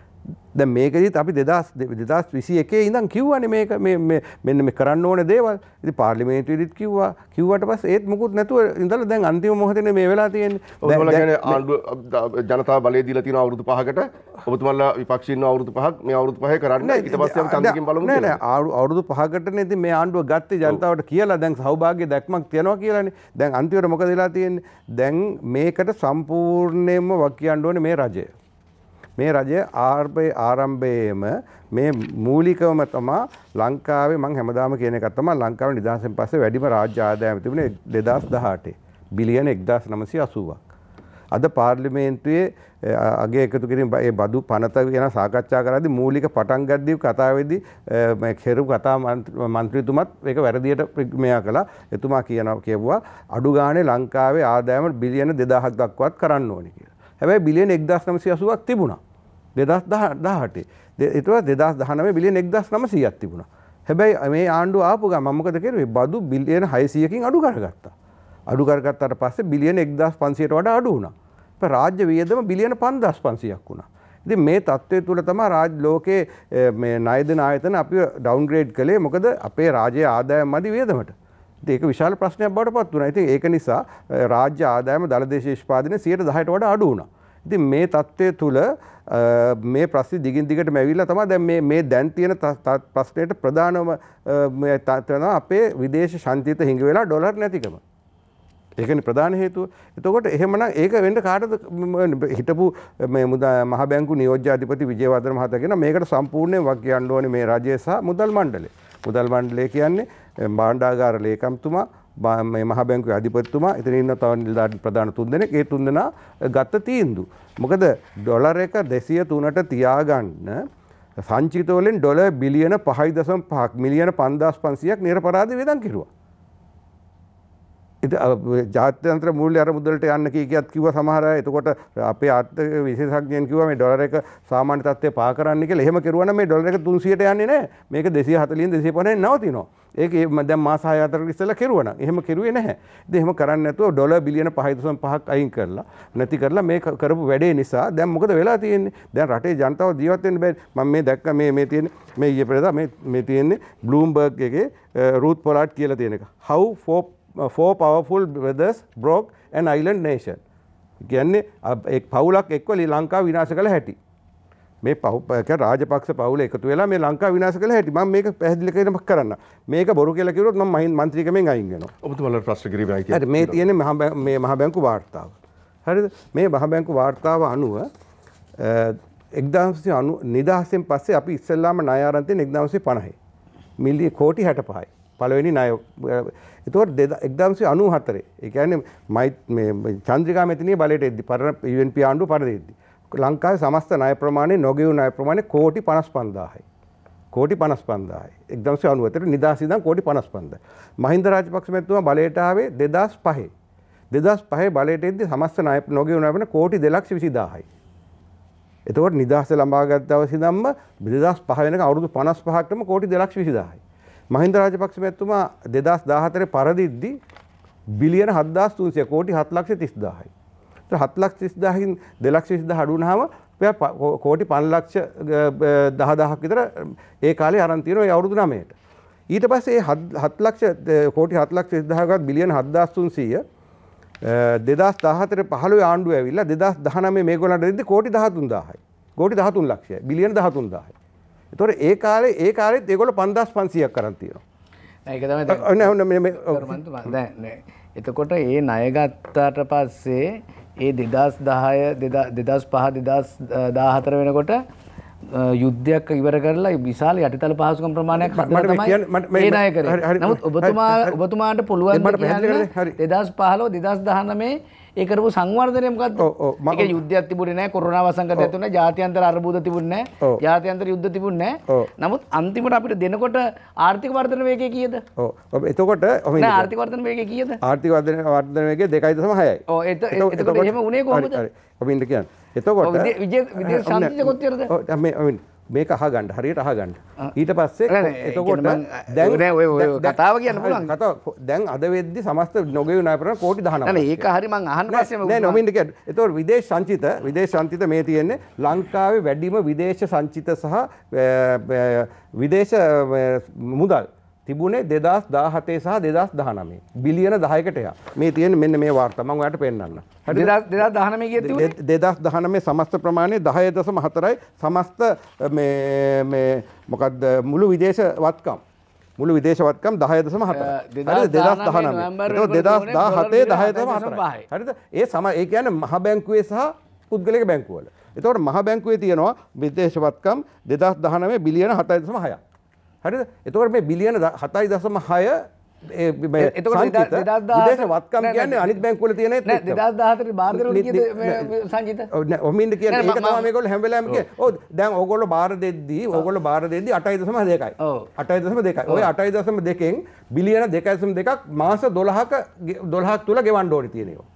ඒ 2019 බාර දෙද්දී 2014 මේගොල්ලෝ 2015 ආණ්ඩුවට දෙද්දී 8.2ක් තිබුණා. ඒ 8.2 ඇතුලේ තිබුණා බිලියන 2.2ක් මාස 12ක් ඇතුළත ගෙවන්න ඕනේ. දැන් මම පොඩි උදාහරණයක් කියන්නම්. මේක අහන්න. දැන් ඊයේ පෙරේදා මම කවුද බැසිල් රාජපක්ෂ ගිහලා ණයක් ගෙනාවනේ ඉන්දියාවෙන්. අවුරුදු කීයකින්ද ගෙවන්න ඕනේ? කීයද කියන්නේ? අවුරුදු 3කින්. නේ? ඒතකොට මේ ආණ්ඩුවට ගෙවන්න ඕනේ. මේ ආණ්ඩුව නෑ එතකොට. හරිද? එතකොට ඒවා ඔබතුමා කියන අවුරුදු 3ක් විතර දාන්න වෙනවා. නෑ අවුරුදු දෙකකින් ඡන්දයක් එනවනේ. එතකොට දැන් මේ ලංකාවේ 2002 මහින්ද රාජපක්ෂ 2005 බලයට එද්දි කීයද විදේශ ණය? ඩොලර් බිලියන 11යි. ඩොලර් බිලියන 11යි 2005 මහින්ද රාජපක්ෂ මැතිතුමා බලයට එද්දි. 2014 අන්තිම එයා යද්දි කීයද? බිලියන 42යි. බිලියන 42යි. 42 11ක් අඩු කරපුවම කීයද? 31යි. එතකොට 2005 ඉඳන් 2014ට ඩොලර් බිලියන 31ක් අරන් තියෙනවා. 2007 තමයි ස්වෛරීත්ව බැඳුම් කර ගන්න පටන් ගත්තේ මහින්ද රාජපක්ෂ මහත්මයා මුදල් ඇමතිවලා ඉන්න. ස්වෛරීත්ව බැඳුම් කර කියන්නේ වාණිජ වෙළඳ පොලෙන් ගන්න ණය. එතකොට එහෙම 2007 තමයි පටන් ගත්තේ. එතකොට මහින්ද රාජපක්ෂ මහත්මයා බලයට එද්දී 2005 ඩොලර් බිලියන 11යි තිබෙච්ච ණය ප්‍රමාණය එතුමා පරදිද්දී ඩොලර් බිලියන 42යි. ඩොලර් බිලියන 31ක් ගත්තා. හරිද? එතකොට ඊට පස්සේ 2015 19 රජයේ බලයේදී අවසානයේදී ඩොලර් බිලියන 54යි. එතකොට ඩොලර් බිලියන 12ක් අරන් තියෙනවා. ඒ ඩොලර් බිලියන 12න් අන්තිම 2019 අරන් තියෙනවා ඩොලර් බිලියන 4.4ක් ඒ අරන් ස්වෛරීත්ව බැඳුම් කර අරන් තියෙනවා. මොකද මේගොල්ලෝ දැන් ඔයා මෙයා පෙන්වන්නේ නේද කොලයක්. ඒ කොලේ ණය ගෙවන්න මේ කොලේ ණය ගෙවන්න එපා. මේගොල්ලෝ 2010 ඉඳන් 14 2007 ඉඳන් ගත්ත ඒවා 2014 පස්සේ ගෙවන්න ඕනේ. මම එකට උදාහරණයක් කියන්නම්. මත්තල ගුවන් තොටුපළ හදන්න ඩොලර් බිලියන 252ක් ගත්ත ණය මහින්ද රාජපක්ෂ මැතිතුමා. ඒකට ග්‍රේස් පීරියඩ් එක මේ කාලයක් දුන්නා සහන කාලයක් අවුරුදු 5ක් 2010 ගත්තේ 2015 වෙනකම් ගෙවන්න ඕනේ නැහැ සතයක්වත් 2015 අපේ ආණ්ඩුව ආවා අපිට ගෙවන්න උනා 2031 වෙනකම් ගෙවන්න ඕනේ ගෙවාගෙන යනවා ඒ වගේ තමයි දැන් කොලයක් පෙන්නුවේ ණය අරන් තිබුණා කියලා ඊට පස්සේ 12ක් ගත්තා කියලා ඊට අර ගත්ත ඒවා ගෙවන්න එපා ඒතොර ගෙවන්න ණය ගන්න එපා මේ ණය ගන්න තු ගෙවන්න බෑ අනුන්ගේ ණය තමයි ඔතුමාලා ගෙවන්න උනේ අනුන්ගේ දැන් අපි ගන්නවනේ දැන් මේගොල්ලෝ ගන්න ණය අපි ඊළඟ ආණ්ඩුවකින් ගෙවන්න වෙනවා ඉතින් ඒක සාමාන්‍ය තත්ත්වයක් ඉතින් ඒක අනිවාර්යයෙන්ම ගෙවන්න වෙනවා ඉතින් මම කියන්නේ මේගොල්ලන්ට උනේ කෝටි 100කින් හදන්න පුළුවන් එකට කෝටි 300ක් ගන්නවා කෝටි 100න් හදනවා එතකොට ඩොලර් දේශීය නිෂ්පාදනය කෝටි 100ක් එකතු වෙන හැබැයි කෝටි 300ක් ණය අරන් තියෙනවා කෝටි 200 ගහනවා ඉතින් ඒකනේ මේ කියන්නේ මේ කියන්නේ මේ පවුලක් එක්ක ලංකාව විනාශ කරයි කියලා ඉතින් මේව තමයි මේ වෙලා තියෙන්නේ ඉතින් මේ මම කියපු දේ මේ ඩොලර් ප්‍රමාණය මහින්ද රාජපක්ෂ රජයේ ගත්තගේ නැහැ කියලා ඔප්පු කෙරුවොත් මම මන්ත්‍රීකමෙන් අයින් වෙනවා මෙන්න මේක තමයි සත්‍ය තත්ත්වය එතකොට ඩොලර් වැඩියෙන්ම අරන් තියෙන්නේ ණය අරන් තියෙන්නේ සමස්ත මේ හොඳට අහගන්න අද වෙද්දි සමස්ත ණය ප්‍රමාණය කෝටි 19 ලක්ෂයයි මේකෙන් කෝටි 11 ලක්ෂයක්ම නිදහසෙන් පස්සේ 19 ලක්ෂය 11 ලක්ෂයක්ම අරන් තියෙන රාජපක්ෂවරු 11 ලක්ෂයක්ම එතකොට අනිත් සෑම රජයක්ම තිබිච්ච සෑම රජයක්ම අරන් තියෙන කෝටි 8 ලක්ෂයයි කෝටි 8 ලක්ෂයයි මුළු මේ නිදහසෙන් පස්සේම මේක බොරු කියලා ඔප්පු කරුවොත් මං හෙට മന്ത്രിකමෙන් අයින් වෙනවා ඉතින් මේක තමයි සත්‍ය තත්ත්වය මේක තමයි සත්‍ය තත්ත්වය එතකොට දැන් මේ විදේශ ණය මේ තියෙන මේ මහ බැංකු වාර්තාව එතකොට 2005 බිලියන 11ක් තිබිච්ච එක බිලියන මේ 42යි 2015 දැන් 54 එක ඇත්ත ඊට පස්සේ දැන් ඒකෙන් දැන් තාත් මේ ඊයේ පෙරේදා ඉන්දියාවෙන් අරන් තියෙනවා ඩොලර් බිලියන 2.4ක් දැන් චීනයෙන් අරන් තියෙනවා මේ හැමතැනම ගත්තේ ඒවත් ණයනේ ජනාධිපතිතුමා කියන මම ආවට පස්සේ ඩොලර් ණයක් ගත්තම නැහැ කියලා මේ ණය අරන් ඔබතුමා අවසන් කරනවා නම් අසංග නවරත්න මන්ත්‍රීතුමනි දැන් ඔබතුමාලා සර්වපාක්ෂික සමුළුව ගැන අපි කතා කරන්නේ. ඔබතුමා පැහැදිලි කරා ඔබතුමා සර්වපාක්ෂික සමුළුවට සහභාගී වුණා පක්ෂයක් හැටියට තීරණයක් ගත්තා. මේ සර්වපාක්ෂික සමුළුවේ නියෝජනය කරලා ඒ අදහස් උදහස් ශ්‍රී ලංකා මහජන පක්ෂය හැටියට ඉදිරිපත් කරන්න. දැන් මේ සර්වපාක්ෂික සමුළුව එනකොටම තමයි ආණ්ඩුව ඇතුලේ තර්බුදයක් මතුවලා තියෙන්නේ. ඔබතුමාලා දැන් මේ සර්වපාක්ෂික සමුළුවට ඔබතුමා සහභාගී වෙනවා වගේම ඔබතුමා අර එකතු වෙලා ඉන්න පක්ෂය 11 අනිත් කණ්ඩායම් දැන් වෙනම ගමන් මාර්ගයක යනවා. අද අපි දැක්ක දළදා මාලිගාවටත් යනවා. මොකක්ද මේ දෙවිඩි මේ පිළිවෙත? ඔබතුමාලා ආණ්ඩුවත් එක්ක ඉන්නවද? ආණ්ඩුවෙන් යනවද? එහෙම නැත්නම් ආණ්ඩුවේ තියෙන බලය නැති කරන්න හදනවද? 113 නැති කරනවා කියලා මේ අද විමල් වීරවංශ මන්ත්‍රීතුමා කියනවා ඇහුණා. මොකක්ද මේ தත්ත්වය ඇත්තටම? මේ අර්බුදකාරී තත්ත්වයකට ඔබතුමාලා නේද ඇදලා දාලා තියෙන්නේ? ඔව් මං හිතන්නේ අපි දේශපාලන පක්ෂ 11ක් ආණ්ඩුව නියෝජනය කරන හවුල්කාර පක්ෂ විදියට අපි දීර්ඝ කාලයක් මේ රටේ පවතින ප්‍රශ්න පිළිබඳව අපි සංවේදී වෙලා විවිධ අවස්ථාවන් වල එකතු වෙලා සාකච්ඡා කරා. ඒ සාකච්ඡා කරලා මෑත කාලේ ඉන්න මේ ආර්ථික අර්බුදයට අපිට ගේන්න පුළුවන් විසඳුමක් විදියට තමයි අපි යෝජනාවලියක් සකස් කරලා පහුගිය දෙවෙනිදා ජනගත කරේ. ඒ යෝජනාවලියේ අපි මූලිකව සඳහන් කරපු කාරණා තමයි මේ ආර්ථික අර්බුදයෙන් අපි ගොඩ එන මඟ කොහොමද ඒ පිළිබඳව කෙටි කාලින සහ මධ්‍ය කාලින දීර්ඝ කාලිනව අපි කොහොමද මේවට ඉදිරිපත් කරන සැලසුම් මොනවද කියන කාරණාව තමයි අපි ඉදිරිපත් කරේ. මම හිතන්නේ ඒ ප්‍රකාශනයක් පිළිගන්වන්න තමයි අද දේශපාලන පක්ෂ නායකයෝ කීප දෙනෙක් නෝර ප්‍රදේශයට ගිහිල්ලා තිබුණේ. මම හිතන්නේ මේ ආණ්ඩුව ගෙන එන්න විශාල කැපකිරීමක් කරපු දේශපාලන පක්ෂයක් විදිහට මහජන පක්ෂය අපි විශ්වාස කරනවා මේ ආණ්ඩුව ගෙන එන්නට ජනතාවට අපි විශාල පොරොන්දු ප්‍රමාණයක් දුන්නා. අපි සෞභාග්‍ය දැක්ම අශෝක අබේසිංහ මන්ත්‍රීතුමා කිව්වා වගේ සෞභාග්‍ය දැක්ම වැඩපිළිවෙල අපි ජනතාවට ගෙනහිලා තමයි ඒ ජනතාවගේ 69 ලක්ෂයක ජනවරමක් අපි ලබා ගත්තේ. ඒ නිසා අපිට ලොකු වගකීමක් තියෙනවා. තාම ආණ්ඩුවට ගත වුණේ අවුරුදු 1.5 දෙකක කාලයක්. ජනාධිපතිතුමා ඇවිල්ලා බොහොම කෙටි කාලයක්. එතකොට මේ කාල සීමාව අපි දන්නවා වැඩිම කාලයක් අපිට ගත කරන්න උනේ කොවිඩ් වසංගතයත් එක්ක. එතකොට මේ ඉතිරි කාලය තුල ආණ්ඩුවෙන් එහෙම නැත්නම් ජනතාව බලාපොරොත්තු වෙන වැඩ කොටස කර ගැනීම සඳහා ආණ්ඩුවේ හවුල්කාර පක්ෂයක් විදියටත් ආණ්ඩුවේ മന്ത്രിවරයෙක් විදියටත් අපි අපේ කැපවීම ලබා දෙනවා. මොකද අපි මිනිස්සුන්ට පොරොන්දු පත්‍රයක් දීලා තියෙනවා මේ කාරණා ඉෂ්ට කරනවා කියලා. එතකොට සමහර කාරණා ඉටු නොවෙනකොට අපි ආණ්ඩුව ඇතුලේ අරගල කරා. ආණ්ඩුව ඇතුලේ අපිට කතා කරන්න පුළුවන් තැන්වල අපි කතා කරා. අපේ දේශපාලන පක්ෂ 11ත් ඊට පරිබාහිරව ඉන්න මහජන එක්සත් පෙරමුණ දේශීය ජනතා පක්ෂය වගේ අපේ සන්දානගත වෙලා ඉන්න පක්ෂ ගණනාවක් තියෙනවා පාර්ලිමේන්තුව ඇතුළේ සහ එළියේ ඉන්න. ඉතින් ඒ සියලු දෙනාත් අපිට අවස්ථාවන් ලැබුණු හැම අවස්ථාවකම කතා කරා. නමුත් අපි අතර සාකච්ඡාව හරියාකාරව සිදු නොවුණු නිසා තමයි මම විශ්වාස කරන්නේ මේ විදියට කණ්ඩායමක් එළියට බහින්න සූදානම්ෙන් ඉන්නේ. මම හිතන්නේ තාම මේ සියලු දෙනාම ආණ්ඩුව නියෝජනය කරන දේශපාලන පක්ෂ. තාම විපක්ෂයේ ඉඳ ගන්නවා කියලාවත් ස්වාධීන වෙනවා කියලාවත් එහෙම කිසිම තීරණයක් අරගෙන නැහැ. තවම මම විශ්වාස කරනවා අපි නම් මේක නිවැරදි කරන්න ආණ්ඩුව තුල ඉඳගෙන සටන් කරනවා. මොකද අපිට ලොකු වගකීමක් තියෙනවා. මිනිස්සු ඡන්දෙ දුන්නේ ඊළඟ ඡන්දෙට කලින් ඒ අපිට බලය දීපු කාල සීමාව තුල අපි ලබා දීපු පොරොන්දු පත්‍ර ඉෂ්ට කර ගැනීම සඳහා තමයි ඔවුන් අපිට වරමක් දුන්නේ. ඒ නිසා අපිට විශේෂයෙන්ම ගෝලීය මේ වසංගත තත්ත්වයක් එක්කත් රටේ තිබුණු ආර්ථික ප්‍රශ්නත් එක්කත් අපිට කරන්න බැරි වෙච්ච දේවල් විශාල වශයෙන් තියෙනවා. අශෝක අබේසිංහ මැතිතුමා කිව්වා වගේ විශාල වැඩ කොටසක් අපිට ඉතිරි වෙලා තියෙනවා. ඒ නිසා මේ කාරණා ඉෂ්ට කර ගැනීම සඳහා තමයි අපි වෙහෙසෙන්න ඕනේ. මං හිතන්නේ මේ අද තියෙන තත්ත්වය අද මම මීට පෙරත් කිව්වේ අද තියෙන රටේ තත්ත්වය අපිට දේශපාලනය කරන්න පුළුවන් පරිසරයක් නෙමෙයි.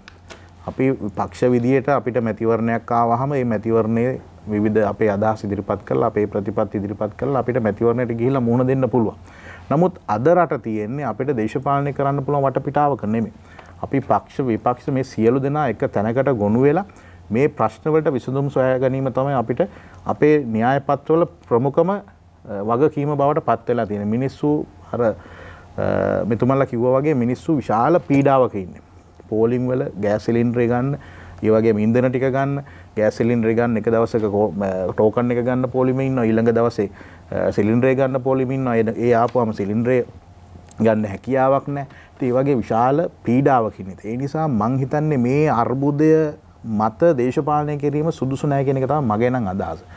අපි මොන දේශපාලන දර්ශනයක හිටියත් අපි මොන දේශපාලන ප්‍රතිපත්තියක හිටියත් මේ මොහොතේ ජනාධිපතිතුමා මේ ආරම්භ කරපු ගමන ශක්තිමත්ව ගෙනියන්න. මොකද මේකේ ඊළඟ මැතිවරණේ අපිට බෙදිලා ගහ ගන්න පුළුවන්. ඊළඟ මැතිවරණේ අපිට ගිහිල්ලා අපිට විවිධ නායකයෝ ගේන්න පුළුවන්, විවිධ ආණ්ඩු ගේන්න පුළුවන්. මේ ඊළඟ මැතිවරණය වෙනකන් තව ජනාධිපතිතුමා අවුරුදු 3ක් තියෙනවා. මේ අපි දුර කාලේ. ඒ නිසා ඒ කාල සීමාව තුළ කරන්න පුළුවන් මේ වැටලා තියෙන තැනින් රට ගොඩනගන්න මම හිතන්නේ අපි දායකත්වයක් දෙන එක තමයි අපේ යුතුයකම වෙන්නේ. මන්ත්‍රීතුමනි දැන් ඔබතුමාලා එළියට ගිහිලා තියෙන දැන් මෙහෙම දායකත්වය දෙන්න ඕනේ කියලා ඔබතුමා කියනකොටම ඔබතුමාත් අර කණ්ඩායමත් එක්ක මේ ඉන්න පක්ෂයක් සහ මන්ත්‍රීවරයෙක් මොකක්ද දැන් ඔබතුමාලාගේ උත්සාහය ආණ්ඩුව පෙරලන එකද එහෙම නැත්නම් විපක්ෂය පෙරලලා මේ විපක්ෂයේ වගකීම ඔබතුමාලා අතර ගන්න එකද? ඔබතුමාලා උත්සාහ කරන්නේ විපක්ෂ නායකයෙක් බිහි කරන්නද මේ රටේ? නෑ.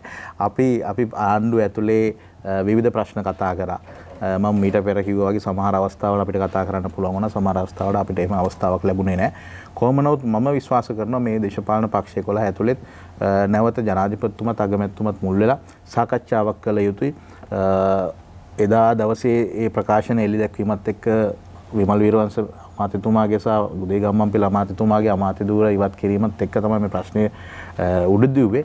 ඒ නිසා මම හිතනවා අපි මේ වෙලාවේ පක්ෂ විපක්ෂ කියන එක නෙමෙයි බලන්න ඕන. අපි සියලු දෙනා එකට එකතු වෙන්න ඕනේ. ඒ නිසා මම හිතන්නේ කවුරු අතිනුත් වැරදි සිද්ධ වෙනවා. ඉතින් සමහර වෙලාවට මේ සාකච්ඡා දැන් අද විමල් වීරවංශතුමා මහානායක හමුදුරු හම්බෙන්න ගියාම කිව්වා ආණ්ඩුවේ 113ක් අපි නැති 113 නැති කරනවා කියලා. ඒකට ඔබතුමාත් එක් පක්ෂයක 11 ඉන්නවා. හැබැයි ඒ ඔබතුමාත් 113 නැති කරන්න ඕනේ මතේ ඉන්නවද නැත්නම් ඒ වෙනස් මතයකද ඉන්නේ? වෙනස් මතයක ඉන්නේ. ඉතින් මම හිතන්නේ ඔබතුමා ආයේ ආණ්ඩුවට එකතු වෙලා රාවියක් කරන ඇමතිකමක් ගන්නවා කියලා කොහෙත්ම නැහැ. මේ වෙලාවේ ඇමතිකම් ගන්න එක නෙමේ වියුත්තේ මම හිතන්නේ. ඉතින් මම හිතන්නේ අපි විනාඩියක් කාලයක් තියෙනවා. මම හිතන්නේ අපිට කළ යුතු දේවල් ටික ප්‍රමාණයක් පැවරලා තියෙනවා. ඒ නිසා අපි සියලු දෙනා මම විශ්වාස කරනවා ඉදිරි සර්වපාක්ෂික සමුළුවකට මේ අපේ ප්‍රධාන විපක්ෂයේ වෙච්ච සමග ජනබලවේගයත් ඒ වගේම ජාතික ජනබලවේගයත් සම්බන්ධ වෙයි කියලා. ඒ වගේම අපි ඊයේ දවසේ ඉල්ලීමක් කරා පාර්ලිමේන්තුව නියෝජනය නොකරන දේශපාලන පක්ෂ ගණනාවක් තියෙනවා. අපේ රටේ පිළිගත් දේශපාලන පක්ෂ 72කින් 35කට තමයි ආරාධනා කරලා තිබෙන පාර්ලිමේන්තුව ඇතුලේ ඉන්න. ඒ ඉතිරි පක්ෂ වලටත් අවස්ථාව තියෙන්න ඕනේ මේ සාකච්ඡාවට සම්බන්ධ වෙන්න. ඒ වගේම රටේ විශේෂයෙන්ම ආර්ථිකය සම්බන්ධ විශේෂඥයින් ඒ වගේම රටේ ජ්‍යෙෂ්ඨ නිලධාරීන් ඉන්නවා රාජ්‍ය සේවයේ හිටපු විශ්‍රාම ගියපු මේ ආර්ථික සම්බන්ධ කාරණාවට මැදිහත් වෙන්න පුළුවන්. ඒ සියලු දෙනාට එකට එකතු වෙලා ඔවුන්ට ස්වේච්ඡාවෙන් මේ සඳහා මැදිහත් වීමක් කරන්න දායකත්වයක් දෙන්න ජාතික මධ්‍යස්ථානයක් ස්ථාපිත කරන්න කියන ඉල්ලීම අපි කරා. ඒ වගේම විදේශගත ශ්‍රී ලාංකිකයින්ගෙන් අපි ඉල්ලීමක් කරන්නට ඕනේ මේ වෙලාවේ අපේ රටේ තියෙන මේ ඩොලර් ප්‍රශ්නෙට විසඳුමක් විදිහට ඔවුන්ට දායකත්වයක් දෙන්න පුළුවන් නම් ඒ සඳහා අපි ආරාධනාවක් කරන්නට අවශ්‍යයි. ඒ නිසා අපි සියලු දෙනා එකට එකතු වෙලා මේ අර්බුදයෙන් ගොඩ එනට අපි කටයුතු කරමු කියන කාරණාව තමයි අපි නැවත වතාවක් සිහිපත් කරන්නේ. හොඳයි. අද අප සාකච්ඡා කරමින් සිටින්නේ රටේ ප්‍රශ්න විසඳන්න සර්වපාක්ෂික සමුළුවට හැකි වෙයිද කියලා. ප්‍රධාන පාලක මැදිරිය සමග සම්බන්ධ වී නැවතත් තුලාව දේශපාලන සංවාදයේ සමගින් අපි එකතු වෙමු. ඔබ නැවතත් එක්වී සිටින්නේ තුලාව දේශපාලන සංවාදයේ සමගින් රටේ ප්‍රශ්න විසඳන මග සර්වපාක්ෂික සමුළුවද. වසන්ත සමරසිංහ හිටපු මන්ත්‍රීතුමනි දැන් ඔබතුමාලා කියන විදිහට මේකෙන් ප්‍රශ්න විසඳන්න බෑ. මේ කියන්නේ මේ සර්වපාක්ෂික සමුළුවෙන් ඇති වැඩක් නෑ. මේක දේශපාලන උවමනාවකට ඇති කරගත්ත දෙයක්. දැන් ඔබතුමාලා කියන්නේ මොකක්ද? දැන් මේ වෙලාවේ රටේ ප්‍රශ්න උග්‍ර වෙලා තියෙන මොහොතක්. ඔබතුමා ඊයේ ඔබතුමාලාගේ නායකයා අනුර කුමාර දිසානායක මන්ත්‍රීතුමා නුගේගොඩ රැළියේදී කියනවා විසුරවන්න බැරි නම් ඒ කියන්නේ මේ පාර්ලිමේන්තු ඡන්දයක් තියන්න දැන් ව්‍යවස්ථාවෙන් බෑ. එතකොට ජනාධිපතිවරණයක් තියන්න මේ වෙලාවේ ව්‍යවස්ථාවෙන් බෑ. එහෙමනම් ඊළඟ මගකුත් තියෙනවා. පස්සේ කියන්නම් කියලාත් කියනවා. දැන් ඔබතුමාලා සර්වපාක්ෂික සමුළුවට එන්නේ නැතුව මේ ප්‍රශ්නෙට විසඳුම නිවැරදිව කියන්නෙත් නැතුව ඒ කරනවා කියන දේත් ඊයේ හරියට කිව්වේ නෑ. හැබැයි මතකයන් දෙකක් තියෙනවා. 1971 ගැන මතකේ තියෙනවා 87 89 ගැන මතකයන් තියෙනවා. මේ ජනතාව තුලට මේ ඔබතුමාලා කියන්න හදන්නේ එහෙම දෙයකින් සන්නද්ධ අරගලයකින් හරි ආණ්ඩුව ගන්න එහෙම නැත්නම් ආණ්ඩුව පෙරලන්න ඔබතුමාලාගේ වැඩපිළිවෙලක් යටි අදහසක් තියෙනවා කියන එකද? සුධර්මන් හැමදාම වගේ අදත් මං ඉතාම කෙටියෙන් කියන එක ගැන 71 88 89 ගැන ඕනනම් අපි වෙන වෙලාවක් කතා කරමු. මේ ගැන ඇති තරම් අපි කියලා තියෙනවා. සන්නද්ධ අරගල කරන්න ඕනේ නැහැ. මේ රටේ මිනිස්සු මතවාදී අරගලයක් කරලා තියෙනවා. ඒ මතවාදී අරගලය බොහෝම නොබෝ දිනකින් මේ ආණ්ඩුවට ගෙදර යන්න වෙන පාර කපලා දෙනවා. ඒ වෙනුවෙන් තමයි අපි ඊයේ දවසෙත් ගත්තේ. ඔබට මට හිතෙන්නේ ඔබ බැලුවා නම් අපේ නායක අනුර දිසානායක සහෝදරයා තාම පැහැදිලිව කිව්වා මොන සර්වපාක්ෂික සමුළුද නඩු පොළට තියෙන මිනිස්සුන් එකතු වෙලා ඉන්නේ. මහ බැංකුව කඩලා කොල්ල කන්න මැදිහත් වෙච්ච රනිල් වික්‍රමසිංහයි නඩු 17ක් තියෙන ගෝඨා බැසිල් රාජපක්ෂයි මේ දෙන්න දෙපැත්තේ දැන් කතා කරනවා. මේ රට හදන්නද? මේ රට හදන්නද? නෑ මම කියන්නේ මේ අපි අර මේ කවුද මధుර කිව්වා මේ සෙල්ලම් සමුළුවක් නෙමෙයි කියලා මధుර. මට හිතෙන්නේ මේ ඒක සෙල්ලම් සමුළුවක්. හෝ 10 20 30 අර ජනාධිපතිතුමා එකවලා හිටපු අගමැතිතුමාගෙන් සමාවත් ගන්නවා හිතර ඉදලා නම් අනේ සෝරි. ඇයි මේ අවුරුදු 74ක් තිස්සේ ඔව් අපේ රටේ වෙච්ච දේ ගැන මధుර අපිට කියව යන්න බෑ. ප්‍රශ්නයක් තියෙනවා. අපේ රටේ ණය බිලියන 19000ක් තියෙනවා. ණය අපරාධ වෙන්නේ නැහැ. හැබැයි ණය අපරාධ වෙන්නේ කොහොමද? ණය අපරාධ වෙන්නේ ණය රටේ සංවර්ධනයේට ප්‍රතිලාභ එහෙම නැත්තම් නැවත ඒවා අත්පත් කරගන්න, අය කරගන්න ආදායම උත්පාදන මාර්ග වලට නොයදුවහම මොකද වෙන්නේ? ණය අපරාධ. අද අපේ රටේ වෙලා තියෙන එක. 2017 හිටපු ඉගෙනකාධිපති ගාමිණී මහත්මයා කිව්වා හරි පැහැදිලිව. මෙන්න රටේ බැලන්ස් ෂීට් එක. එතුමා තමයි ඒක හදන්නේ. විගණකාධිපති. මෙන්න බැලන්ස් ෂීට් එක බිලියන 17 ට්‍රිලියන 17 බිලියන 17000යි ණය 2900යි වත්කම් තියෙන්නේ. එතකොට මේක තමයි කියපු තාත් නිසා මට කෙටියෙන්ම මේ වෙලාවෙත් ප්‍රශ්නයක් තියෙන නිසා මට කියන්න ඕන දැන් මේ ණය අපරාධ නොවෙන්න නම් ණය ආදායම් උත්පාදන මාර්ග ප්‍රාග්ධනවත්කම් අත්පත් කර ගැනීම තාක්ෂණය කැඳවා ගැනීම වගේම ආදායම් උත්පාදන මාර්ග වලට යොදවන්න ඕනේ. හැබැයි අපි අහනවා නෙළුම් කුළුණ දැන් අවුරුදු 5ක් තිස්සේ ගෙවනවා. කෝටි 240 ගානේ. 1 රුපියලක් අපි හොයන්නේ නැහැ. මේ සල්ලි ටික දාලා ජර්මනියත් එක්කත් කතා කරලා තාක්ෂණික විශ්වවිද්‍යාල එහෙම නැත්නම් අපිට තියෙන 8 ගුණයක් ලොකු මහමූදක් ලෝකේ සාගර ගමන් මාර්ගයේ තියෙන අපිව පහු කරලා නාවික සේවාවලට ඉතා විශාල ශ්‍රමිකයන් සපයන්න පුළුවන් අපිට. එහෙම පුහුණු කරන්න නාවික පුහුණු ආයතන ප්‍රමාණයක් දාලා ඒවින් රස්සා ටිකක් හදන්න. ජර්මන් ටෙක් 10ක් විතර දාලා තරුණ තරුණියන්ට පුහුණු කරලා විදේශ වලට යවන්න. නෑ එහෙම වැඩ පිළිවෙලක් හැදුවේ නෑ. මට බොහෝ උදාහරණ කියන්න පුළුවන්.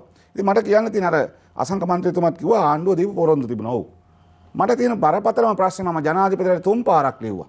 මේ ගිය පෙබරවාරි 27 වෙනිදාත් ලිව්වා. මහ බැංකු බැනුම් කර වංචාව. මෙතුමන්ලා එදා කෑ ගැව්වනේ හරියට. අවුරුදු 7යි. ගිය 27ට. මම ලිව්වා අර මෛත්‍රීපාල සිරිසේන මහත්තයා හංගපු ජනාධිපති කොමිසමේ පිටු 106 එළියට දාන්න පුළුවන් නම් ගෝඨාභය රාජපක්ෂ මහත්තයා ළඟ තියෙන දැන්. දාන්නේ නැහැ නේ ඇයි? හොරු ටික එළිදරව් වෙනවා. LOCSගේ මිලියන 3250ක් ගත්තා එක ලිස්ට් එක තියෙනවා එතන. අන්න එළියට දැම්ම නම් අහුවෙන හොරු. එතකොට ජනතාව හිතනවා ආණ්ඩුව හොරු වල්ලන වැඩේට අඩුම ගානේ බැස්සනේ. මම හොරකම් කරපුවම එලි කරනවනේ. නෑනේ.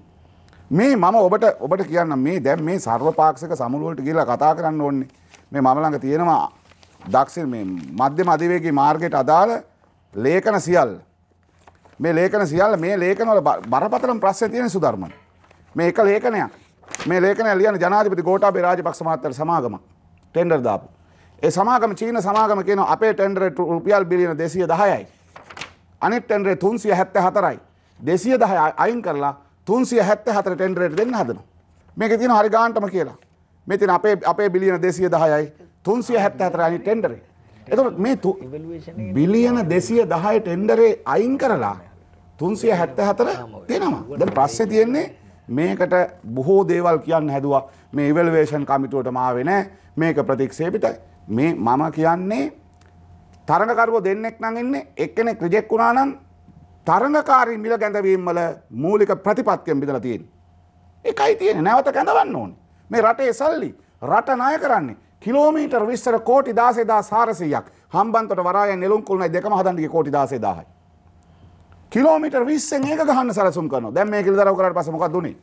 දැන් සුධර්මන් එලිවේටර් හයිවේ එක මෙතුමන්ලා කොළඹ දිස්ත්‍රික්කේ එලිවේටර් හයිවේ එකයි දඹුල්ල කොළඹ අධිවේගී මාර්ගයේ කොටසයි චීන සමාගම් දෙකකට දෙන්න යනවා.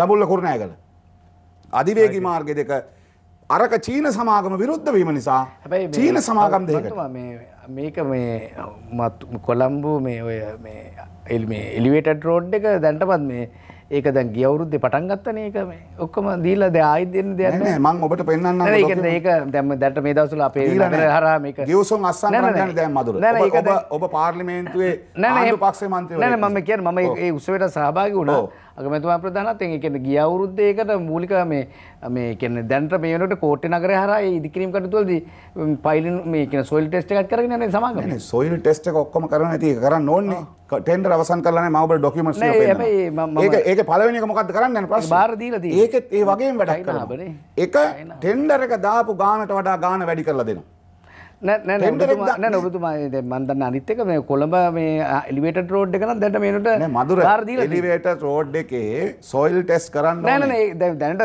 කොන්ත්‍රාත් සමාගම ඇවිල්ලා ඒගොල්ලෝ වැඩ පටන් ගන්න තියෙන එකයි මම ඔබට කියන්නේ මේ ටෙන්ඩර් එකත් අවසන් ඒ කියන්නේ අලුත් කම්පැනි එකට දෙන්න නෑ ඒ කියන්නේ ඉස්සල්ලා ඒගොල්ලෝ තමයි කරන්නේ කවුරු හරි ඉස්සල්ලා ඒ අර මොකක්ද ඒක නෙමෙයි ඔබ ඔය කියන්නේ මට හිතෙන්නේ මිනි රේල්වේ එක වෙනවා. නෑ නෑ නෑ ඒ කියන්නේ ඒ නිසා මට මම කියන්නේ මధుර පෑලියකොට කරුණු දෙකයි. මේ කරුණු දෙකම හරි පැහැදිලිනේ. රට ගැන ආදරේ නම් රට ගැන කැක්කුම නම් අපරාධ කරන්න නෙමෙයි නම් රට හදන්න නම් මේ වගේ අපරාධ මේ වගේ අපරාධ කරනවා. නෑ අනිත් පැත්තෙන් මේ ණය මං කියන්නේ අපි මේ සර්වපාක්ෂික සමුළුවට යන්න ඕන ජෙනුවින් වෙන්න එපා. රටට ඇත්ත කියන්න එපා. රටට ඇත්ත කියන්නේ නැතුව IMF එකේ කොන්දේසි මොනවද කියලා තාම රටට කිව්වේ නෑ. අනිත් පැත්තෙන් ඉන්දියාවේ කියලා මුදල් ඇමති අස්සම් කරපු ගිවිසුම් ටික තාම මොනවද කිව්වේ නෑ. පහුගිය 18 වෙනිදා කැබිනට් එකට දානවා පේපර්ස් 6ක් ජනාධිපති ගෝඨාභය රාජපක්ෂ මහතා අපේ රටේ නාවික ආරක්ෂාව පිළිබඳ තියෙන. එක කැබිනට් පේපර් එක කියනවා මුදල් ඇමතිවරයා ඉන්දියාවට යාමට පෙර දෝන අපේ මේ ඩ්‍රෝනි වල තෙල් නීති පරීක්ෂා කිරීමට දාලා ගිවිසුම අස්සම් කරන වැඩේට යාමට පෙර අරගෙන යන්න අස්සම් කරන්න ඕන නිසා ගිවිසුම අස්සම් කරා. ඒකට අනුමැතිය ඉල්ලලා කැබිනට් පේපර් එක දානවා. ඒ නිසා රට ඉස්සරහා රටට බොරු කිය ජනතාවට බොරු කිය ජනතාව රවට්ට තවත් සෙල්ලමකට තමයි මේ කැඳවන්නේ සමුළු. ඒ නිසා සර්වපාක්ෂික ජනතාව දැන් පාරේ ඉඳන් මේ ආණ්ඩුවට එරෙහිව දැන් සමුළුව කැඳවලා තියෙන්නේ. ඒ නිසා සුධර්මනෝ බහපු තැනින් මම අවසන් කරනවා මේ ආණ්ඩුවට පාර්ලිමේන්තුවේ සරල බහුතරයෙන් යෝජනාවක් සම්මත වුණොත් ජනාධිපතිට යෝජනාව ඉදිරිපත් කරන්න පුළුවන් ඡන්දයක් කැඳවන්න කියලා. හැබැයි ඒ 113 ඕනි. මෙතුමාලා නවරත්න මහත්තයා එළියට ගිහිල්ලා කිව්වේ ඒක තමයි. 32ක් අපි එළියට අරන් ආවා කියලා කිව්වේ 144න් 32ක් ගියාම 112යි. අනිත් පැත්ත 113 යෝජනාව සම්මත වුණොත් පාර්ලිමේන්තුව ඉස්සරහන්න පුළුවන්. ජනාධිපතිවරණ කැඳවන්න බෑ. මෙතුමාලාගේ නායකතුමා ගිහිල්ලා කිව්වා මේ අපිට ජනාධිපතිවරණයක් දෙන්න කියලා. කොහෙද සුධර්ම එහෙම දෙන්නේ? එහෙම දෙන්න බෑ. මං කියන්නේ ඒක ඩීල් එකක්. අර තියෙන නඩු දෙක තුන දාගන්න නැති වෙන්න මේ සජිත් ප්‍රේමදාස මහත්තයා දාපු ඩීල් එක ඒක. ඇයි? කොහෙද ජනාධිපතිවරණයක් අවුරුදු 4ක් යනකම් කැඳවන්න බෑ. හැබැයි පාර්ලිමේන්තුවට පුළුවන් ඡන්දයක් ඇඳවලා පාර්ලිමේන්තුවට ඕන විශ්වාස දෝෂාභියෝගයක් ගේන්න පුළුවන් ජනාධිපතිරට. දෝෂාභියෝගයෙන් අයින් කරාට පස්සේ ඉන්න පාර්ලිමේන්තුවේ වැඩිම විශ්වාසය තියෙන කෙනා ජනාධිපති වෙනවා. ඕන්නම් යන්න දෙන පාරවල්. හැබැයි ඒ පාරවල් නැතුව නොකරන වෙදකම් වලට කොඳුරු තෙල් හොයන්න අපි යන්නේ නැහැ. ඒ නිසා මට තියෙන ප්‍රශ්නේ රටට බොරු කියන එක නවත්තන්න ඕන. අර තෙල් කරත්ත නෙමෙයි මම කියන්නේ. තෙල් කරත්ත ගේන්න බෑ. හැබැයි දැන් විපක්ෂ නායක තෙල් කරත්ත නැවක දාගෙන කිව්වේ. තෙල් කරත්ත නැවක දාන්න ඕන නැවකම තෙල් ගේන්න පුළුවන්. රටවල් 3කින් අවුරුදු 2කට තෙල් නිකන් දෙනවා කියනවා. අවුරුදු 5ක් ඉඳලානේ මෙතුමන් ලාවේ. ඒතකොට ඒ වෙලාවෙත් අර්ජුන රන්තුංග මහත්තයා තෙල් ඇමති ඉන්නකොට ඔබට මතක ඇති ස්පොට් ටෙන්ඩර්ස් වලින් මහමූදේ තියෙන නැව් වලට කතා කරලා ගෙනාව වැඩි ගණන් දීලා. අශෝක අබේසිංහ මන්ත්‍රීතුමා පිළිබඳව අපි දන්නවා. හැබැයි එතුමාට ඉතින් ආවට පස්සේ නියෝජනය කරන්න එනවා පක්ෂේ. හැබැයි අඩුම ගන්න එක රටක් කියන්න රටට ලෝකෙට මෙන්න මේ රටවල් අපිට දෙනවා තෙල් ටික කියලා. එක රටක් කියන්න තෙල් ගේන්න එපා මම නම් කියන්නේ ට්‍රැක්ටර් එකවත් ගේන්න එපා. බවුසරුත් ඕනේ කරත්තත් ඕනේ. හැබැයි රටට බොරු කියන එක නවත්තන්න මම ඊළඟ වටේ කියන්නම්. හෙට දවසේ ඉඳන් රට ගත්තොත් මේ රටේ ජනතාවට ආදර්ශ සපයන්න නැතුව ආණ්ඩුව අඩියක්වත් ඉස්සරහට යන්න බෑ. මිනිස්සුන්ට විශ්වාසය ඕනේ. විශ්වාසය අහිමි කරගත්ත මේ දෙගොල්ලන්ට මේ රට අඩියක්වත් ඉස්සරහට අරන් යන්න බෑ. කොහොමද රට ඉස්සරහට අරන් යන්නේ කියලා මම කියන්නම් මට. මధుර ඉතාලගේ මන්ත්‍රීතුමනි දැන් මේ විදිහට බැලුවොත් ඔබතුමාලා මේ ලෑල්ලටම වැඩලා ඉන්න වෙලාවේ තමයි මේ සර්වපාක්ෂික සමුළුවක් තියන්නේ යන්නේ. දැන් ආණ්ඩුවේ සුළු බෞතරයක් නැති වෙන තත්ත්වයක් ඇති වෙලා තියෙන්නේ. මොකක්ද කොහොමද ගෙනියන්නේ ආණ්ඩුව? සුධර්ම මෙහෙම පළවෙනිම කියන්න ඕන යුද්ධ නැති කර ඉවර කරන්න අවුරුදු 3යි ගියේ. දැන් ඔය හැමදාම ආපහු ජනප්‍රිය මාතෘකාව තමයි හොරු අල්ලනවා කියන එක. ඇත්තටම අවුරුදු 5ක් තිබුණා හොරු අල්ලන්න. අපිත් ඇත්තටම හිටියේ මේ ඇත්තටම මොනවද මොකද අපි කියලා මේ කොයිම වෙලාවකත් මම ඔය හොරකම සම්බන්ධයෙන් දූෂිත වැඩ කටයුතු සම්බන්ධයෙන් මොන ආණ්ඩුවේත් කිසිම දෙයකට සම්බන්ධ වෙන්නේ නැහැ. ඒක අපිට හෙට ගෙදර ගියත් ඒක තමයි මගේ පෞද්ගලික ප්‍රතිපත්තිය. එතකොට අවුරුදු 5ක් තිබුණා. ඇත්තටම අපි මේ රටේ යම් යම් ප්‍රශ්න නිවැරදි වෙන්න ඕන. ඒතර අවුරුදු 5කිනුත් ඒක කරගන්න බැරි නම් ඉතින් ආපහු මේ මාතෘකාව කතා කරලා වැඩක් නැහැ. හැබැයි කොතන හෝ ගිවිසුමක කොතන හෝ වැඩපිළිවෙලක දූෂිත තත්ත්වයක් තියෙනවා නම් ඒවා ඉදිරියේදී අනාවරණ අපිත් ඒවට විරුද්ධව මොකද මම විශේෂයෙන්ම කෝප් කමිටුවේ ඉන්නවා. අපි පහුගිය කාලෙම අපි දැක්කා සුනිලාන්දු සහෝදරයා හිට හොඳ වැඩපිළිවෙලක් ගෙනිච්චා. හැබැයි පහුගිය ආණ්ඩුවල තිච්ච වැරදි මේ ආණ්ඩුවේ කවුරු හරි මේ බැටන් එක අරන් දුවනවා ඒවට විරුද්ධව NMR එකට විරුද්ධව මම තමයි පළවෙනිම මේ ගිහිල්ලා මේ පැමිණිල්ල තමයි CID එකට. එතකොට මම කියන්නේ සුධර්මන් අපිට මේ ඒ ජනප්‍රියව ඕන දෙයක් කතා කරන්න පුළුවන්. හැබැයි මේ ඔබ අපතරෙන් ඉවර කරන්න ඕනේ සර්. දැන් ඔව් ගිය ආණ්ඩුව හොරු ඇල්ලුවේ නැහැ. බැංකු කඩලා මාට්ටු වෙලා හොරු එක්ක හුරතල් වෙලා අපදීලා ඔක්කොම කරා එක හරිනේ. ඔබතුමාලා එනකොට කිව්වා අර්ජුන මහේන්ද්‍රන් අරන් එනවා කියලා. දැන් ඒ නඩුවේ එන මම පොඩි පැහැදිලි කිරීමක් කරන ඒක මම හිතන්නේ ගිය මාසෙට පිට මාසේ පාර්ලිමේන්තුවට ආවා මේ අපරාධ නඩු දැන් සංග්‍රහයේ සංශෝධනයක් මන්තුමා මේ චෝදිතයා නැතුව නඩුව හැීමේ සංශෝධනයකුත් ආවා. මොකද ගොඩක් වෙලාවට විශාල මුදලක් වියදම් කරලා මම නීතිඥවරේ සමහර නීතිඥවරු තාක්ෂණික කාරණා පඩින මම පැහැදිලි ඒක බාධා නෙමෙයි මම කියන්නේ ඔබතුමා නීතිඥයෙක් නිසාම ඔබතුමා දන්නවා මම මේ කියන්නේ අපි ඒකත් තියමු නීති ඔබතුමා පිළිගන්නවද නඩුවක් ඇහෙන නඩුවකට ප්‍රබලතම සාක්ෂි ජනාධිපති ගෝඨාභය රාජපක්ෂ මහත්තයා ළඟ දැන් තියෙනවා නම් ඒ නඩුවට තියෙන ප්‍රබලම සාක්ෂිය තමයි එලි දක්වන යුතුයකමක් නෙමෙයි ජනාධිපති මම වගකීමෙන්ම කියනවා මේක අනිවාර්යෙන් මේ බැඳුම් කරන නඩුව ඉතාමත් විවිධ භාගයෙන් ක්‍රියාත්මක වෙනවා සහ ඉදිරියේදී මේ නිදහස් කොට නිදහස් නෑ ඒ සම්පූර්ණ නඩුව නෙමෙයි දැන් තව නඩුවක් යනවනේ ඒකේ ඊට අර නෑ ඒ නඩුව මොකද මෙහෙමයි අධිකරණයේ නිදහස් කරන එක මට අභියෝග කරන්න බෑ නීතිපතිවරයා යන්නේ ආණ්ඩුව වෙනුවෙන් නමුත් මම වගකීමෙන් කියනවා අපි අධිකරණ සංවිධාන පනත වෙනස් කරෙත් ඔය කාරණාව නිසාම තමයි ඉදිරියේදී අපි ඒක වෙනම මේ සංවාදයකට වුණා මම කැමති ඒකට එන්න මම කියන්නේ මම එක දෙයකට අපේ මේ කවුද වසන්ත සහෝදරත් එක්ක එක වෙනවා මොකද අපි දැනුම කේන්ද්‍රීය ආර්ථිකය වගේ මේ අපේ රටේ තියෙන සම්පත් ඉතාමත්ම විනිවිද භාවයකින් කළමනාකරණය කරලා අපි මේ අර්බුදයෙන් ගොඩ එන්නේ කොහොමද කියන ගැන විශේෂම සාකච්ඡාවක් ආරම්භ කරනවා. මොකද දැන් අපිට නියතයක් මොකද මම අර අශෝක අබේසිංහ මැතිතුමා කියපු කාරණාවක් පොඩ නිවැරදි කරන්න ඕන. දැන් මේ ගත්තාම 2009 තමයි මුලින්ම සුවරි බැඳුරු කර අරන් තියෙන්නේ සුධර්මන්. එතකොට මේ 2009 ඒ කියන්නේ 2009 500ක් කරන් තියෙනවා. එතකොට 2014 වල 5000යි. එතකොට දැන් මේ ජූනි මාසේ ගෙවන්න සිද්ධ වෙලා තියෙන 2012 ගත්ත එක ඩොලර් මිලියන 1000ක්. එතකොට ඊට පස්සේ 2015 6යි 3 වෙනිදා ඉඳන් මේ මොහොත මේ කියන්නේ මේ 2019 6යි 29 වෙනකන් මේ ඩොලර් මිලියන 12050ම අරන් දින්නේ යහපාලන රජයේ පාලන කාලේ. එතකොට ගෙවන්න තියන්නේ අපිට මහින්ද රාජපක්ෂ මැතිතුමාගේ කාර්යකර්තයෙන් ඩොලර් මිලියන 1000යි. ඒක ගෙවන්න තියන්නේ දැන් එන ජූනි මාසේ ගෙවන්න තියෙනවා කියලා දැන් මේ මහ බැංකුවෙන් දැනුම් දීලා තියෙන්නේ 12 වෙනි මාසේ 7 වෙනිදා ගත්තේ 2012 7 වෙනිදා ගත්තේ. දැන් මම කියන්නේ මේ අපි අරයා මෙච්චර අරගෙන මෙච්චර මේ අරගෙන අපි තමයි මේ කෙරුමෝ අපි තමයි හොඳටම කරේ කියන්නේ. ඔව් හොඳටම කරේ කියන එක නෙමෙයි. හැබැයි සත්‍ය තේරුම් ගන්න ඕනනේ. මොකද හේතුව අපි තමයි හොඳටම කරේ කියන එක සමහර කාරණා මොකද විශේෂයෙන්ම අපි තමයි හොඳටම කරේ කියලා ජනාධිපතිතුමා කිව්වේ කොවිඩ් කළමනාකරණය සම්බන්ධයෙන්. ඒතර කොවිඩ් කළමනාකරණයේදී අදටත් අපි හෘද සාක්ෂිය අනුව තේරුම් ගන්න මොකද අපි කුහක විදිහට හැමදේම මේ රටේ ජයග්‍රහණ වෙනුවෙන් මේ අපහාස කරන එක මම හිතන්නේ අපේ රටේ යන මේ ලෝකේ කොහෙවත් මම දැකලා නැහැ. ඒක එන්නත් තුනමත් ගහගෙන පාර්ලිමේන්තුවේ පම්පෝරි ගන්න විවේචන කරන. ඉතින් ඒ වගේ ඒ විතරක් නෙමෙයි මේ සමහර වෙලාවට මේ අපි ගහගෙන නැහැ එන්න තමයි රජයක් වුණාම රටේ ජනතාව එන්න දෙන්න ඕනේ. ඒක තමයි ඒක යුතුයකම කරා අපි අනිවාර්ය යුතුයකම කරා. එතකොට මම කියන්නේ සුධර්මන් අපි පහුගිය අවුරුදු 5ට සාපේක්ෂව මේ රටේ හදන්න පුළුවන් භාණ්ඩ 600ක් වෙනුවට නවත්තලා තියෙනවා. මොකද අපි මොනවා කරත් මේ රටේ මේ වෙළඳ ශේෂයේ තියෙන ගැටලුව වෙනස් කරන්නේ නැතුව මේක කරන්න මම අර කලිනුත් මේ සාකච්ඡාවල කියන එක තමයි ලක්ෂ්මී බායි කිව්වේ අවුරුදු 50කට කලින් අර නිදා ගන්න කොට්ටේ පැදුරක් කියනවා මේ මුදතර දත නියවනවා කියලා. ඉතින් අපි අවුරුදු 50කට කලින් සින්දු තාම කියනවා. තව අවුරුදු 50ක් කියන්නද වෙන්නේ. ඉතින් ඒක නිසා අපිට හරි හෝ වැරදි මේ මිනිස්සු අපි කනගාටු වෙනවා. ඇත්තට මේ ආර්ථික අර්බුදය තුළ රටේ ජනතාව ඉතාමත්ම දැඩි පීඩනයකට පත් වෙලා ඉන්නේ. ඒ ගැන සමහර මිනිස්සු අපිට දොස් කියනවා, බනිනවා, විශාල පීඩනයක ඉන්නේ. නමුත් ඒක මේ ආණ්ඩු පක්ෂයට විතරක් නෙමෙයි මිනිස්සු ගිහිල්ලා පොලිමල් ළඟ යනකොට මේ ආණ්ඩු පක්ෂයට විපක්ෂයට කියලා නෑ. සියලු දෙනාට මේක හැන්දෙන් තමයි මිනිස්සු සංග්‍රහ කරන්නේ. එක පොලිමේ ඔක්කොම ඉන්නවා එක පොලිමේ ඔක්කොම ඉන්නවනේ පක්ෂ වේදයකින් තොර. ඉතින් මම කියන්නේ අපි මෙන්න මේ ප්‍රශ්න විසඳුම මොකද්ද? දැන් උදාහරණයක් විදිහට සුධර්මන් මට පහුගිය කාලෙක අපිට වුණා බර වාහන රියදුර කීපදෙන රැකියාව ලබා දෙන්න. අපිට බර වාහන රියදුර හොයාගන්න බැරුව අද කෝට්ටේ නගර සභාවේ කොළඹ දෙහිවල බොහෝ මේ ආයතනවල මේ බැකෝ ලෝඩර් එක එහෙම නැත්නම් ක්‍රේන් එක එලවන්න මිනිස්සු නැහැ. අද මිනිස්සු නැහැ.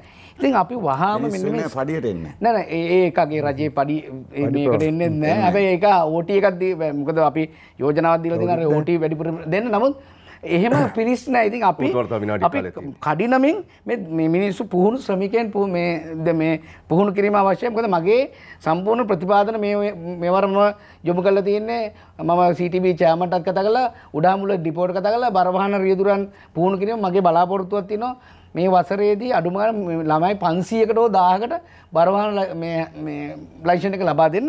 ඒ වගේම තමයි අපි මේ වත්මන් ගෝලීය අර්බුදය තුළ අපිට තියෙන අවස්ථාවන් අපි බලන්න ඕනේ කෙටි කාලින. මොකද අපිට කෙටි කාලින තියෙන ලොකුම අවස්ථාව තමයි පුහුණු ශ්‍රමිකයන් ඒ වෘත්තීය මට්ටමේ ඉහළ ශ්‍රමිකයන් අර මේ වසන්ත කිව්වා වගේ පුහුණු කරලා කඩිනමින් විදේශ රටවලට යවුවොත් අපිට ඊළඟ මාසෙ ඉඳන් ඔවුන්ගෙන් ආදායමක් ලැබෙනවා. එහෙම නැතු මේ ලොකු ආයෝජන කළා මේ අර කියන්න වගේ මේ මොකද දැන් අපේ රටට තවමත් මම ඇත්තට මේක කියන්න ඕනේ මේ මම රජයේ නියෝජනය කරන മന്ത്രിවරයෙක් විතර අද දවසේ තිබුණා පුරාණජනනීය බලශක්ති අධිකාරියේ මේ කෝප් කමිටු මේ රැස්වීම අපිට කනගාටුයි කියන්නේ. මොකද මේ රාජ්‍ය නිලධාරීන් මොන ආණ්ඩුව ටයිපටිය මාරු කරගෙන මේ නිකන් හම්බෙන සූර්ය බලයට එහෙම නැත්නම් නිකන් හම්බෙන සුළම් බලයට වඩා මේ ටෙන්ඩර් දාලා ගන්න ගල්ලඟුරු ටිකට ටෙන්ඩර් දාලා ගන්න ඩීසල් ටිකට තමයි තවමත් මේ හරිම කැමැත්ත. ඉතින් ඒක මේ පාර්ලිමේන්තුවේ 225 නෙමෙයි. පාර්ලිමේන්තුවේ පාණ්ඩු පක්ෂ විපක්ෂ සියලු මන්ත්‍රීවරුද පක්ෂ කර පක්ෂ ભેදයකින් තොර වැඩේ තියෙන්නේ ආණ්ඩුව ඇතුලේ මේ තියෙන දේවල් වලට මැදිහත් නොවෙනකොට නිලධාරීනුත් ඒකට නෑ මෙහෙමයි හැබැයි නෑ මෙහෙමයි මම වගකීමෙන් කියන මේ ආණ්ඩුවේ මම දන්නේ කලින් ආණ්ඩුවේ අපිට එක්ස්පීරියන්ස් එකක් නෑ කෝප් එකේ ඉඳලා මේ ආණ්ඩුවේ අපිට ජනාධිපතිතුමාත් ඒ වගේම මේ රජය සම්පූර්ණයෙන්ම නිදහස දීලා තියෙනවා ප්‍රශ්න කරන්න මැදිහත් වෙන්න. මොකද හේතුව ප්‍රශ්න කරන්න පුළුවන් අල්ලන්න බෑ.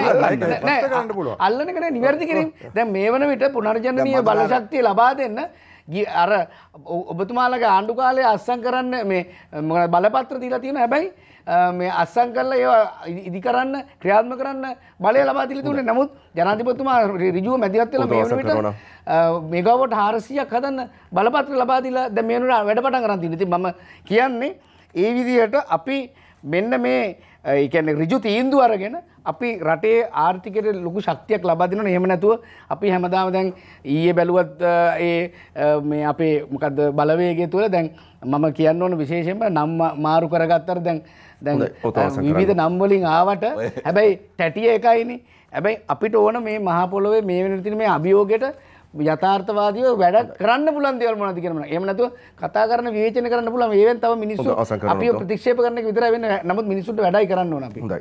අශෝක අබේසිංහ මන්ත්‍රීතුමා දැන් අවසන් විනාඩි දෙකක් විතර කාලය අපිට දෙන්න පුළුවන්.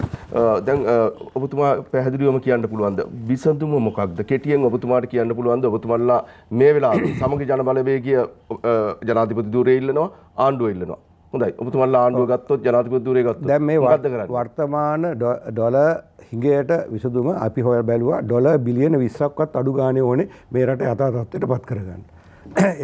ඒක දීර්ඝකාලීන ණයක් හෝ ග්‍රාන්ට් එකක් ආධාරයක් විදිහට. ඉතින් ඒ පිළිබඳ අපි වැඩ පිළිවෙලක් සකස් කරලා තියෙනවා. අපේ රජයක් යටතේ අපි මේ වැඩ පිළිවෙලට අනිවාර්යයෙන්ම අවතීර්ණ වෙනවා. මම මේ කියන්නේ ගියේ මේ ජනාධිපතිතුමා බලයට ආවා සම්පත් සියල්ල යලි රජයට පවර ගන්නවා කියලා. ඒ මෙතුමා කිව්වා වගේ අපේ මේ වසන්ත සහෝදරයා කිව්වා වගේ මේ තියෙන කැබිනට් පත්‍රිකා. මේ ඉන්දියාවේ කිව්වා ඉන්දියාවේ ණය මුදලට කිසිම කොන්දේසියක් නැහැ කියලා.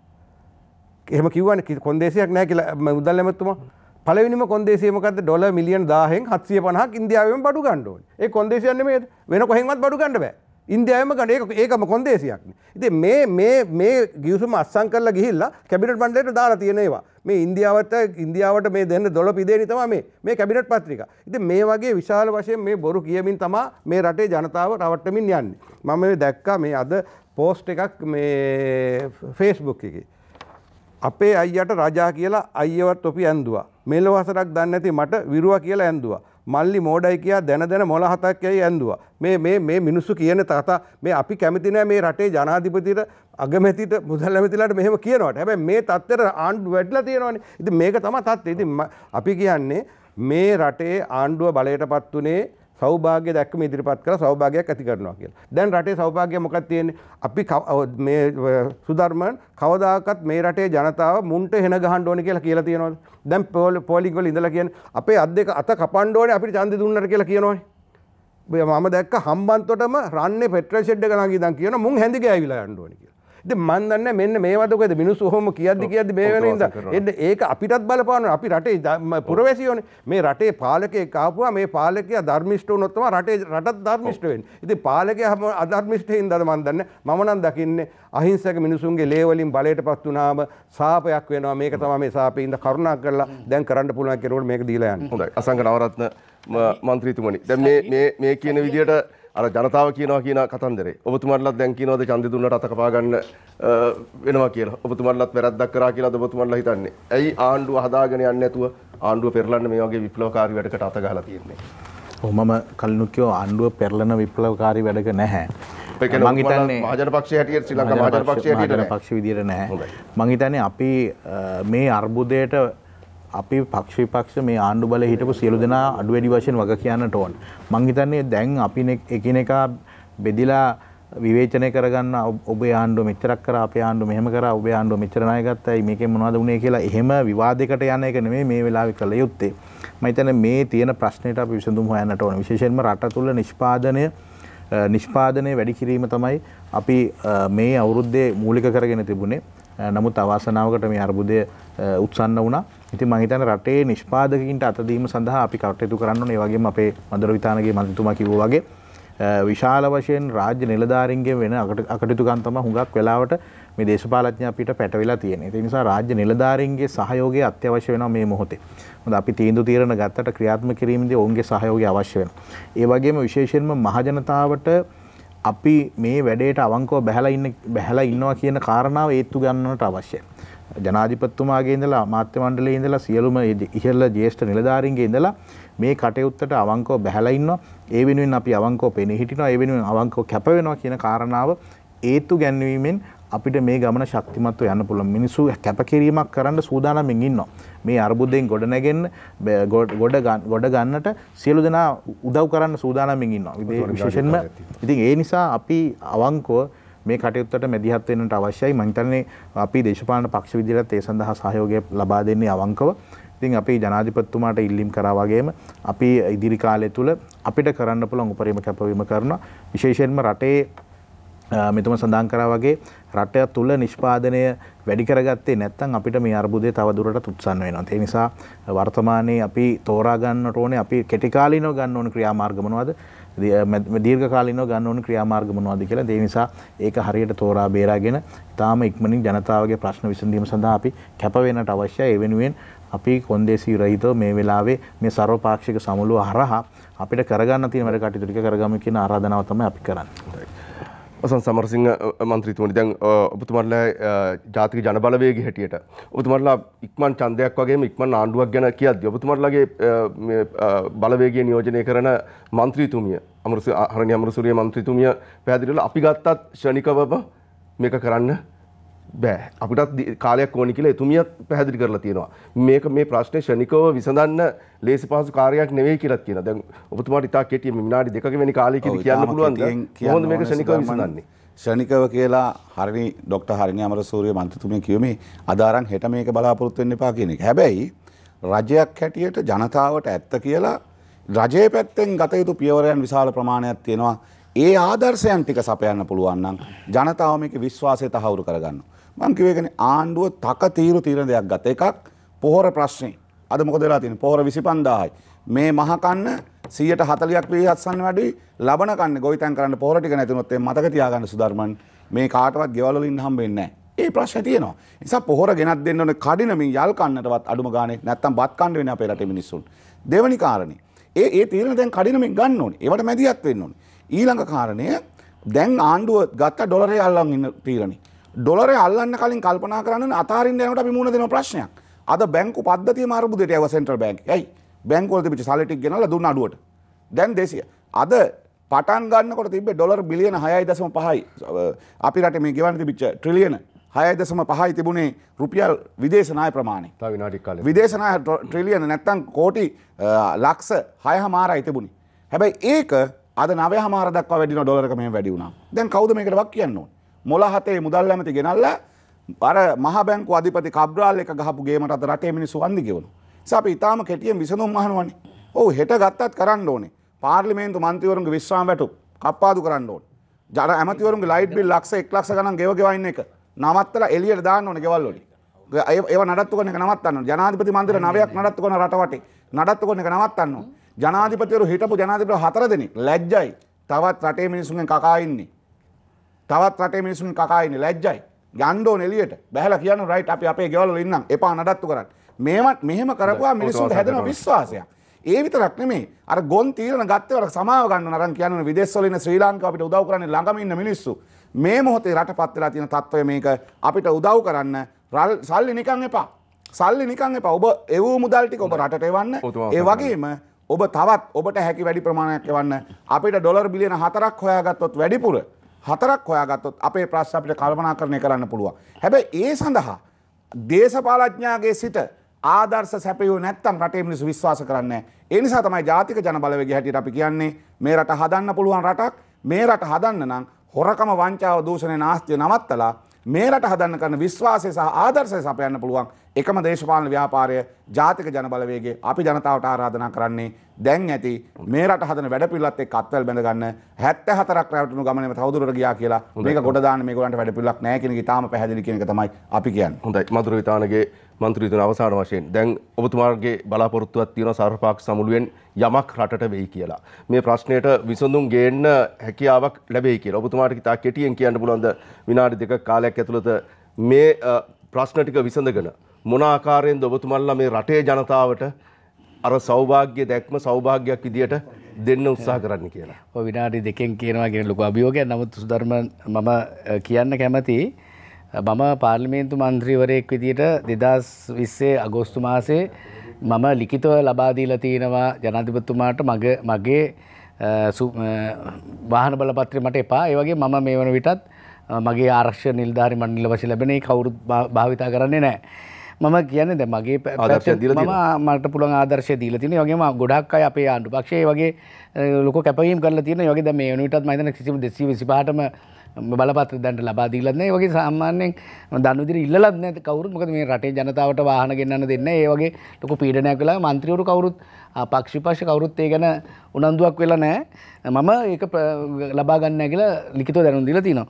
ඊළඟ කාරණාව තමයි අපි ඔය පරණ කතා ඔක්කොම දැන් කතා කරලා තර්ක කරා. නමුත් මේ වන විට රජය ජනතාවට මේ වෙලාවේ අමාරුකමක් තියෙනවා. නමුත් ඒකට කෙටි කාලෙ විසඳුම් ලබා දෙන ගමන් 2024 වෙනකොට අපේ වරායේ ධාරිතාව කන්ටේනර් මිලියන 14 දක්වා වැඩි කරන්න මේ වෙනකොට වැඩ කටයුතු ආරම්භ කරලා තියෙනවා. ඒක නිසා ඒ කන්ටේනර් මිලියන 14 ඔපරේෂන් එක පටන් ගත්තට පස්සේ 2024 7 වෙනි මාසෙ වෙනකොට ඉවර වෙන්න දැන් කටයුතු ඔක්කොම සම්පාදනය කරගෙන වැඩ පටන් ගන්න තියෙනවා. එතකොට අපිට ලෝකයේ දැන් අපි 24 වෙනි ස්ථානයේ ඉන්න වරාය 13 වෙනි ස්ථානයට එනවා.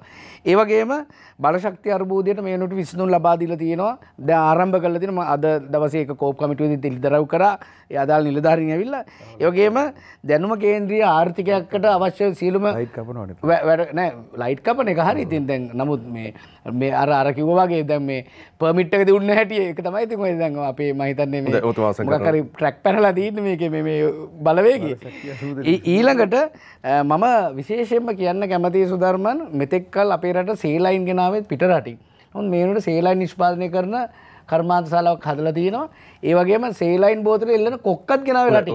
ඒක පටන් ගත්ත ගියාන්ඩෝ. නෑ ඒක තමයි මම කියන්නේ. දැන් ඒක මම කිව්වේ නෑනේ මේ අපි පටන් ගත්තා කියලා කිව්වේ නෑනේ. ඒක මේ වෙනකොට රජයක් විදිහට ඒටිය ආරම්භ කරලා කරගෙන යනවා. එතකොට මේ වගේ විශාල වැඩ පිළිස මේ කටයුත්තක් කිරීම තුළ රටේ ආර්ථිකයට ලොකු ශක්තියක් ලබා දෙන්න 2025 වෙනකොට කටයුතු කරලා තියෙන. ඒ වගේම ජනතාවට තියෙන අමාරුව කෙටි කාලෙක විසඳනවා වගේම රජයක් විදිහට අපි මේ වෙලාවේ ජනතාව වෙනුවෙන් ගන්න තියෙන ඉහළම තීරණ ටික ගන්නවා. මොකද අපි රජයක් විදිහට කිසිම වෙලාවක සතුටු වෙන්නේ නැහැ මේ ජනතාව විඳින දුක. ඉතින් ඒක නිසා අනිවාර්යෙන් වගකීමකින් මම කියන්න කැමතියි විවිධ සිහින තියෙනවා. ඉතින් සිහින ඕන කෙනෙකුට තියෙනවනේ. නමුත් ඒක පොලිමක ඉන්න එක මිනිහෙක් කියනවද සජිත් ප්‍රේමදාස මහත්තයාට හරි අනුර කුමාර මහත්තයාට හරි මේ රට බාර දෙන්න ඕන කියලා. කවුරු හරි කියලා තියෙනවා මට පෙන්නන්නකෝ දාලා. ගෝඨාවේට හොඳයි අවසන් කරන්න පුතුමා. හොඳයි. මිනිස්සු කියන ඕගොල්ලන්ට යන්න. හොඳයි. මම හිතන්නේ අපි අද සාකච්ඡා කරේ සර්වපාක්ෂික සමුළුවෙන් රටේ ප්‍රශ්න විසඳන්නට හැකියාව ලැබෙයි කියලා. අපි බලාපොරොත්තු වෙනවා ලබන බ්‍රහස්පතින්දා මේ සම්බන්ධයෙන්ම කතා කරන්න මේ සර්වපාක්ෂික සමුළුව සහ රටේ ප්‍රශ්න කොහොම මොන ආකාරයෙන් දේශපාලන පක්ෂ කළමනාකරණය කරගෙන රට ඉදිරියට ගෙනියන්නේ මොන ආකාරයෙන්ද කියලා. බෙහෙවින් ස්තුතිවන්ත වෙනවා වසන්ත සමරසිංහ හිටපු මන්ත්‍රීතුමනි අපත් සමග එකතු වීම පිළිබඳව අශෝක් කබේසිංහ මන්ත්‍රීතුමනි බොහොම ස්තුතියි ඔබතුමාට. අසංග නවරත්න මන්ත්‍රීතුමනි බොහොම ස්තුතියි ඔබතුමාට අපත් සමග සම්බන්ධ වීම පිළිබඳව. නීතිඥ මතුරු විතානගේ මන්ත්‍රීතුමනි බෙහෙවින් ස්තුතිවන්ත වෙනවා තුලාව දේශපාලන සංවාදය සමගින් එකතු වීම පිළිබඳව. ඔබ සියලු දෙනාටම අපි ස්තුතිවන්ත වෙනවා තුලාව දේශපාලන සංවාදය සමග එකතු වීම පිළිබඳව. ලබන සතියේ බ්‍රහස්පතින්දා රාත්‍රී 10:25ට යලි හමු වෙන තෙක් ඔබ සියලු දෙනාටම සුවදායි සතියක් ප්‍රාර්ථනා කරනවා.